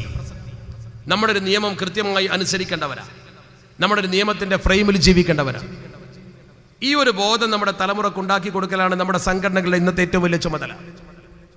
പരസ്പരമുള്ള കക്ഷി വഴിക്കുകളും തമ്മിലടികളൊക്കെ മാറ്റിയിട്ട് നമ്മുടെ സമൂഹത്തിന്റെ നിർമ്മാണ പ്രക്രിയയിലേക്ക് നമ്മൾ ഇറങ്ങണം. ദീൻ അനുസരിച്ച് ജീവിക്കുന്ന ഒരു തലമുറയെ വാർത്തെടുക്കാൻ നമുക്ക് കഴിയണം. വെറും സാമ്പത്തിക മോഹം, വെറും ലൈംഗിക തൃഷ്ണ, ഇതിൽ മനുഷ്യൻ ലയിച്ചു ചേർന്നിരിക്കുകയാണ്. തിരിച്ചു പോകണമെന്നൊരു ചിന്ത മനുഷ്യനുണ്ടാക്കി കൊടുക്കണം നമ്മൾ. ഇപ്പൊ SLC പരീക്ഷ നടക്കുന്ന സമയമാണ്. നമ്മുടെ കുട്ടികളെ നന്നായി പഠിപ്പിച്ച് യോഗ്യരാക്കി ഉയർത്തിക്കൊണ്ടുവരാനുള്ള പണിപ്പുരകളാണ് ഇപ്പോൾ വേണ്ടത്. ആ രീതിയിൽ നമ്മുടെ സമൂഹത്തിന്റെ നിർമ്മാണ മേഖലയിലേക്ക് കെൽപ്പുള്ളവരെ കൊണ്ടുവരികയും കാര്യങ്ങൾ കണ്ടറിഞ്ഞ് ചെയ്യാൻ കെൽപ്പുള്ളൊരു സമൂഹത്തെ വാർത്തെടുക്കുകയും ചെയ്യേണ്ട അതിമഹത്തായ ഒരു ദൗത്യ നിർവഹണത്തിന് നിങ്ങൾക്ക് സാധിക്കണമെന്നാണ് ഞാൻ പറയുന്നത്. അതിന് സാധിച്ചില്ലെങ്കിൽ നമ്മൾ അപകടപ്പെടും. അള്ളാഹുവിന്റെ പരിശുദ്ധ തിരുദൂതർ പറഞ്ഞു, നമ്മുടെ കൾച്ചർ മാറാതെ നമുക്ക് ശത്രു ഒരിക്കലും അനുകൂല സമീപനം സ്വീകരിക്കില്ല. ഇന്ന് ലോകത്ത് മുസ്ലിംകൾക്കെതിരെ ശത്രുക്കൾ അധികാരത്തിൽ വന്നതിന്റെ കാരണം ദീർഘമായ ഹദീസിൽ നബി തങ്ങൾ പറഞ്ഞിട്ടുണ്ട്. അത് നമ്മൾ ഓരോരുത്തരും പഠിക്കുകയും പ്രാവർത്തികമാക്കുകയും ചെയ്യണം. അള്ളാഹുവിന്റെ തിരുദൂതർ പറഞ്ഞു, അള്ളാഹു ഒരു ഖുദ്സിയ ഹദീസിലൂടെ നമ്മൾ അറിയിച്ചു, അന മാലിക്കുൽ മുലൂക്ക് യാ മലിക്കുൽ മുലൂക്ക്, അന മാലിക്കുൽ മുലൂക്ക് യാ മലിക്കുൽ മുലൂക്ക്. ഈ കൂടി നിൽക്കുന്ന പ്രിയപ്പെട്ട സഹോദരങ്ങൾ, ആ ഹദീസിന്റെ ശരിയായ അർത്ഥമൊന്ന് പഠിക്കണം. ഖുദ്സിയ ഹദീസിലൂടെ റബ്ബ് സുബ്ഹാനഹു വ തആല പറയുന്നു, ഞാനാണ് ലോകരക്ഷിതാവായ തമ്പുരാൻ. ഖുലൂബുൽ മുലൂക്കി ഫീ യദി, രാജ്യം ഭരിക്കുന്നവന്റെ മനസ്സെന്റെ കയ്യിലാണ്. രാജ്യം ഭരിക്കുന്നവന്റെ മനസ്സെന്റെ കയ്യിലാണ്. ആ വാചകത്തിന്റെ അർത്ഥം ഇന്ത്യൻ പ്രധാനമന്ത്രിയാണെങ്കിലും അമേരിക്കൻ പ്രസിഡന്റ് ആണെങ്കിലും ആ ഭരണാധികാരിയുടെ മനസ്സ് പടച്ചറപ്പിന്റെ കയ്യിലാണ്. ഫഇന്നൽ ഇബാദ ഇദാ അതാഉനി, രാജ്യം ഭരിക്കുന്നവൻ ആരാണെങ്കിലും ശരി അവനെ ഞാൻ നിയന്ത്രിക്കുമെന്ന് പറഞ്ഞിട്ട് പടച്ചറപ്പ് പറയുന്നു, ഈ രാജ്യത്ത് ജീവിക്കുന്ന മനുഷ്യന്മാർ എന്നെ അനുസരിച്ചാൽ, മുസ്ലിമീങ്ങൾ എന്നെ അനുസരിച്ചാൽ, ഫഇന്നൽ ഇബാദ ഇദാ അതാഊനി, ഇവിടെ ജീവിക്കുന്ന മനുഷ്യന്മാർ മുസ്ലിമീങ്ങളായി ശരിക്ക് ദീൻ പറഞ്ഞ പോലെ നടന്നാൽ ഹവ്വൽതു ഖുലൂബ മുലൂകിഹിം അലൈഹിം ബിർറഹ്മതി വറഅഫ, രാജ്യം ഭരിക്കുന്ന ഭരണാധികാരിയുടെ മനസ്സ് മുസ്ലിങ്ങൾക്ക് നേരെ സ്നേഹകാരുണ്യ രൂപത്തിൽ ഞാൻ തിരിച്ചുവിടും. മുസ്ലിമീങ്ങൾക്ക് മേൽ പടച്ചറപ്പ് തിരിച്ചുവിടുന്നത് സ്നേഹകാരുണ്യ രൂപേണയാണ്. അല്ല നമ്മളെ നേരെ ശരിക്ക് കാരുണ്യത്തിന്റെയും സ്നേഹത്തിന്റെയും രൂപത്തിൽ തിരിച്ചുവിടും. എന്ത്? നമ്മൾ ശരിക്കും മുസ്ലിമീങ്ങളായാൽ ഭരണാധികാരിയുടെ മനസ്സ് അങ്ങനെ ഉണ്ടാവുക. സാമൂതിരി മഹാരാജാവ് ഭരിച്ചപ്പോൾ എല്ലാ സൗകര്യം നമുക്ക് ചെയ്തു തന്നിരുന്നു. പഴയ കാലഘട്ടത്തിന്റെ അവസ്ഥ അതാണ്. നിങ്ങൾ ഓർക്കണം, ഫരീദ് ഔലിയ തങ്ങൾ വന്ന സമയത്ത് അദ്ദേഹത്തിന് എല്ലാ സൗകര്യം ചെയ്തു കൊടുത്ത പൂഞ്ഞാർ രാജാവാ. കാഞ്ഞിരമറ്റത്ത് 6 ഏക്കർ സ്ഥലം കൊടുത്തു അദ്ദേഹത്തിന്. ആ സ്ഥലത്താണ് കോട്ടയത്തെ നൈനാർ പള്ളി നിൽക്കുന്നത്. ഒരു ഹിന്ദു രാജാവ് 6 ഏക്കർ സ്ഥലം ഒരു മുസ്ലിം സിദ്ധന് കൊടുക്കണമെങ്കിൽ എന്താ അതിന്റെ അർത്ഥം? ബഹുമാനം കൊണ്ടാണ്. മാലിക് ദീനാറും സംഘവും കൊടുങ്ങല്ലൂരിൽ കപ്പലിറങ്ങിയപ്പോൾ കൊടുങ്ങല്ലൂർ രാജാവ് തിരുവഞ്ചി ശിവക്ഷേത്രത്തിന്റെ വെളിപ്പാടകലെ ഒരു പള്ളിയാണ് കെട്ടിക്കൊടുത്തു. അവർ പള്ളി ചോദിച്ചിട്ടില്ല, പള്ളിക്ക് സ്ഥലേ ചോദിച്ചിട്ടുള്ളൂ. രാജാവ് പള്ളി തന്നെയാണ് കെട്ടിക്കൊടുത്തു. എന്തൊക്കെ സൗകര്യമാണ് മുസ്ലിം സമൂഹത്തിന് പൂർവ്വഗാമികൾ ചെയ്തു കൊടുത്തത്? എന്താ കാരണം? നമ്മളെക്കുറിച്ച് അവരെ മനസ്സിലുള്ള മതിപ്പ്, ഗൗരവം, മഹാബത്ത്, അതെന്തുകൊണ്ട് അന്ന് മുസ്ലിങ്ങൾ ജീവിച്ചത് അങ്ങനെ. അപ്പൊ പടച്ചോൻ ഭരിക്കുന്നവന്റെ മനസ്സ് മുസ്ലിങ്ങൾക്ക് അനുകൂലമാക്കി കൊടുത്തു. അന്നത്തെ സാമൂതിരി മുസ്ലിങ്ങളെ സൽക്കരിച്ചു, സ്വീകരിച്ചു, വേണ്ടതൊക്കെ ചെയ്തു കൊടുത്തു. പൂഞ്ഞാർ രാജാവ് ചെയ്തു കൊടുത്തു. അതുപോലെ തന്നെ കേരളത്തിലെ ഒട്ടനവധി ജന്മിമാര് മുസ്ലിങ്ങൾക്ക് വീട് വെക്കാനും പള്ളി ഉണ്ടാക്കാനും സ്ഥലം കൊടുത്തെന്താ കാരണം? മുസ്ലിങ്ങളുടെ ജീവിതം അങ്ങനെ കണ്ടാൽ അതിൽ അവർ മതിപ്പുള്ളവരാവും. നേരെ മറിച്ച് ഇന്ന് അള്ളാഹു തന്റെ പരിശുദ്ധ പ്രവാചകർ അതിൽ തന്നെ പറഞ്ഞ ഹദീസില് വഇന്നൽ ഇബാദ ഇദാ അസൗനി, അടിമകൾ എന്നെ ധിക്കരിച്ചാൽ, മുസ്ലിമീങ്ങളായ ആളുകൾ അള്ളാഹുവിനെ ധിക്കരിച്ചുകൊണ്ട് ദീന് വിട്ട് കളിച്ചാൽ, നമ്മളൊക്കെ പരിശുദ്ധ ദീനനുസരിച്ച് കൊണ്ട് ജീവിക്കുന്നതിന് പകരം വൃത്തികേട് കാണിച്ചാൽ, ഹവ്വൽതു ഖുലൂബ മുലൂകിഹിം അലൈഹിം ബിസഖതതി, ഭരിക്കുന്നവന്റെ മനസ്സ് മുസ്ലിങ്ങൾക്ക് നേരെ പടച്ചറബ് കോപരൂപത്തിൽ തിരിച്ചുവിടും. ഭരിക്കുന്നവന്റെ മനസ്സ് നമുക്ക് എതിരാവും. ഭരണാധികാരി നമ്മളെ ദ്രോഹിക്കും. വേറൊരു ഹദീസിൽ വന്ന വാചകം സല്ലത്തല്ലാഹു അലൈഹിം അദുവാന, പടച്ചറബ് നിങ്ങൾക്ക് മേൽ ശത്രുവിനെ അധികാരത്തിൽ കൊണ്ടുവരുന്നവർ. അല്ലാഹ് പറയണം, നമ്മൾക്ക് മേലെ അള്ളാഹു ശത്രുവിനെ അധികാരത്തിൽ ഇല്ലെങ്കിൽ എത്തിക്കൂല. അപ്പൊ ശത്രു അധികാരത്തിൽ വരാനുള്ള കാരണം എന്താ? അതിന്റെ ബേസ് എന്താ? അതിന്റെ ബേസ് മറ്റൊന്നുമല്ല, ശത്രു അധികാരത്തിൽ വരാൻ കാരണം നമ്മളെ നടപ്പിന്റെ കുഴപ്പമാണ്. നടപ്പിരിപ്പ് മോശമായാൽ അങ്ങനെ തന്നെ ഉണ്ടാവും. ആ ഹദീസ് പറഞ്ഞ സ്ഥലത്ത് പരിശുദ്ധ തിരുത്തുതൊരു വാക്കുകൂടി പറഞ്ഞ എന്താ? ഫലാ തുഷ്ഇലു, നിങ്ങൾ ഇടപെടരുത്. ബിദ്വാഇ അലൽ മുലൂക്ക്, ഭരണാധികാരിക്കെതിരെ ദ്വാരക്കാൻ. ഞാൻ ഈ പറയുന്ന വിഷയം ശ്രദ്ധിക്കണം. ബഹുമാനപ്പെട്ട തങ്ങളവർക്ക് നമ്മുടെ വേദിയിലേക്ക് വരുന്ന അള്ളാഹു ദീർഘായുസ് നൽകട്ടെ. ബഹുമാനപ്പെട്ടവർ വരുന്നു, ഞാൻ കൂടുതൽ ദീർഘിപ്പിക്കുന്നില്ല, ഒറ്റ കാര്യം പറഞ്ഞ് അവസാനിപ്പിക്കുകയാണ്. ബഹുമാനപ്പെട്ടവർ ഏതാണ്ട് കൃത്യസമയത്ത് തന്നെ എത്തിയിട്ടുണ്ട്. യാതൊരു സമയത്തും വൈകി നമുക്ക് പറയണ്ട. അള്ളാഹു റബ്ബുൽ ഇസ്സത്ത് ഈ പരിപാടി നല്ല നിലക്ക് കലാശിക്കാൻ എല്ലാ സംവിധാനങ്ങളോട് നൽകിയിട്ടുണ്ട്. പടച്ചറബ് ഖൈറാക്കി തരുമാറാവട്ടെ. അല്ലാഹു അക്ബർ, അല്ലാഹു അക്ബർ, അല്ലാഹു അക്ബർ, ലാ ഇലാഹ ഇല്ലല്ലാഹു, അല്ലാഹു അക്ബർ, അല്ലാഹു അക്ബർ, വലില്ലാഹിൽ ഹംദ്. ഞാൻ ഈ പറഞ്ഞ വിഷയം പൂർത്തീകരിച്ച് അവസാനിപ്പിക്കാം. അപ്പൊ നമ്മൾ പറഞ്ഞ വിഷയം എന്താ? അല്ലാഹു റബ്ബുൽ ഇസ്സത്തിന്റെ പരിശുദ്ധ ദീൻ നമ്മളെ പഠിപ്പിച്ചതാണ് ഹവ്വൽതു ഖുലൂബ മുലൂകിഹിം ബിസഖതതി. കോപരൂപത്തിൽ നിന്ന് വരും ഭരണാധികാരി. എന്താ കാരണം? നമ്മൾ മോശക്കാരായതുകൊണ്ട്. നമ്മളെ നടപ്പിരിപ്പ് മോശമായാൽ ശത്രു നമുക്ക് പണി തരും. നേരെ മറിച്ച് നമ്മൾ നല്ലവരാ. ഫലാ തുഷ്ഇലു ബിദ്വാഇ അലൽ മുലൂക്ക്, നിങ്ങൾ ഭരണാധികാരിക്കെതിരെ ദ്വാരന്നിട്ട് കാര്യമൊന്നുമില്ല. ഭരണാധികാരിയെ പരാജയപ്പെടുത്തണമെന്ന് ദ്വാരന്നിട്ട് കാര്യമൊന്നുമില്ല. പിന്നെന്താ ചെയ്യേണ്ടത്? നിങ്ങൾ ദീനിയായ പ്രവർത്തനത്തിൽ ഏർപ്പെടുക. അപ്പൊ പടച്ചോങ്ങളെ സഹായിക്കും. ദീനിയായ പള്ളിയിൽ വരും, നിസ്കരിക്കും. 1-ാം സോഫിലുണ്ടാവും കള്ളുടിയൻ, 2-ാം സോഫിലുണ്ടാവും വട്ടിപ്പലിശക്കാരൻ. നിസ്കരിക്കും, പലിശയും പോകും. കള്ളുഷാപ്പിലും പോകും, നിസ്കരിക്കാനും വരും. രണ്ടിടത്തും ഉണ്ടാവും. പക്ഷെ നമ്മൾ രണ്ടിടത്തും പോകാത്തതുകൊണ്ട് അവിടെ ഉണ്ടോ നമ്മൾ കാണൂല. രണ്ടിടത്തും പോകണോ രണ്ടാളെയും കാണുന്നുണ്ടാവും. പലിശ വാങ്ങുന്നവൻ 1-ാം സോഫിലുണ്ടാവും നിസ്കാരത്തിന്. ഇത് പടച്ചറപ്പിനെ കളിയാക്കല. ആ ഒരു സ്വഭാവമുള്ള കാലത്തോളം പടച്ചോന്റെ കരുണ ഉണ്ടാവൂല. അവിടെ ശരിക്കും ഉറച്ചു നിൽക്കണം ദീനിൽ. ആ ഉറച്ച് ദീനിൽ നടന്ന പഴയ കാരണന്മാരെ പോലെ ദീനെ മുറുകെ പിടിച്ചുന്ന ഭരണാധികാരി നമ്മൾ അനുകൂലിക്കും. അതല്ലേ പരിശുദ്ധ തിരുത്തുതർ വേറൊരു ഹദീസ് പറഞ്ഞ അവസാന കാലം വരുമ്പോൾ നടക്കുന്നൊരു സംഗതി എന്താ? മുസ്ലിങ്ങൾ ഇസ്ലാമിൽ നിന്ന് അകലും. ഇസ്ലാമിന് വലിയ വിലൊന്നും മുസ്ലിങ്ങൾ കൽപ്പിക്കൂല. ഇസ്ലാമിന് മുസ്ലിങ്ങൾ വില കൽപ്പിക്കാത്തവ പടച്ചൊന്നും വില കാണൂല. അപ്പോഴാണ് വല യൻസി അന്നല്ലാഹു മിൻ സുദൂരി അദുവിക്കുൽ മഹാബത മിൻകും, നിങ്ങളെ ശത്രുവിന്റെ മനസ്സിൽ നിന്ന് പടച്ചിറപ്പ് നിങ്ങളെക്കുറിച്ചുള്ള മതിപ്പണ് പോക്കും. പണ്ടൊക്കെ മുസ്ലിം എന്ന് പറഞ്ഞാൽ ഒരു അമുസ്ലിമിന് നല്ലൊരു മതിപ്പുണ്ടായിരുന്നു, മുസ്ലിമിനൊരു ബഹുമാനം ഉണ്ടായിരുന്നു. ആ ബഹുമാനം ശത്രുവിന്റെ മനസ്സിൽ നിന്ന് പടച്ചിറപ്പ് എടുത്താണ്ട് എറിയും. നിങ്ങൾക്കൊരു വിലയില്ലാത്ത അവസ്ഥ വരും. അതെപ്പോൾ വരുന്നതാ? നമ്മൾ ദീനിൽ നിന്ന് അകലുമ്പോൾ. അവിടെ ദീനിയായ പ്രവർത്തനത്തിലേക്ക് മടങ്ങാൻ സമൂഹം തയ്യാറാവണം. പരസ്പര വഴക്കുകളും തമ്മിലടിയും പോരും ഒക്കെ നിർത്തിവെച്ച് ഇസ്ലാമിക പ്രബോധനത്തിന്റെ മാർഗം വെട്ടിത്തുറക്കണം നമ്മൾ. അതാ വേണ്ടത്. ശത്രു തലക്കും ഇതങ്ങനെ പറക്കുകയാണ്. ആ സമയത്ത് നമ്മൾ വളരെ നല്ല മാതൃകാ ജീവിതം കാഴ്ചവെച്ചുകൊണ്ട് പടച്ചിറപ്പിന്റെ സഹായം നമുക്ക് ഇറങ്ങത്തക്ക വിധം, മഴ പോലും പെയ്യാത്ത അതുകൊണ്ടാണ്, പ്രകൃതി പോലും താളം തെറ്റുന്ന അതുകൊണ്ടാണ്. അതുപോലും താളം തെറ്റാൻ കാരണം അതാണ്. നമ്മുടെ ശരിക്കും തെക്കുവെള്ളവരായ പടച്ചിറപ്പ് മഴയും തരും, അതിലപ്പുറവും തരും. അള്ളാഹു നമുക്ക് നല്ല പ്രകൃതി സംരക്ഷണം നൽകുമാറാവട്ടെ. ഞാൻ പ്രാർത്ഥിക്കാം. ഞാൻ അവസാനിപ്പിക്കുന്നു. തങ്ങൾ വന്നുകൊണ്ട് ബഹുമാനപ്പെട്ടവർ നമുക്ക് ഈ ബൈത്തുർ റഹ്മ, ഈ മഹത്തായ ഭവനം അഥവാ ബൈത്തുൽ മുസാഅദ സമർപ്പിച്ചു തരും. ആ സമർപ്പണത്തിന്റെ സദസ്സിലാണ് നമ്മൾ. ഇതിനു വേണ്ടി പ്രവർത്തിച്ചവർക്കൊക്കെ ദുആ ചെയ്യും. അള്ളാഹു റബ്ബുൽ ഇസ്സത്ത് തരം നല്ല പ്രവർത്തനം, ഇതൊരു നല്ല പ്രവർത്തനമാണ്, അള്ളാഹുവിന്റെ കരുണ ഇറങ്ങുന്ന പ്രവർത്തനം. അതിലേക്ക് സഹായിച്ചവർ, സഹകരിച്ചവർ, മുന്നിട്ടവർ എല്ലാവരെയും അള്ളാഹു അനുഗ്രഹിക്കട്ടെ എന്ന ഹൃദ്യമായ പ്രാർത്ഥനയോടുകൂടി ഞാൻ വിടവാങ്ങുന്നു. അസ്സലാമു അലൈക്കും വറഹ്മത്തുള്ളാഹി വബറകാതുഹു.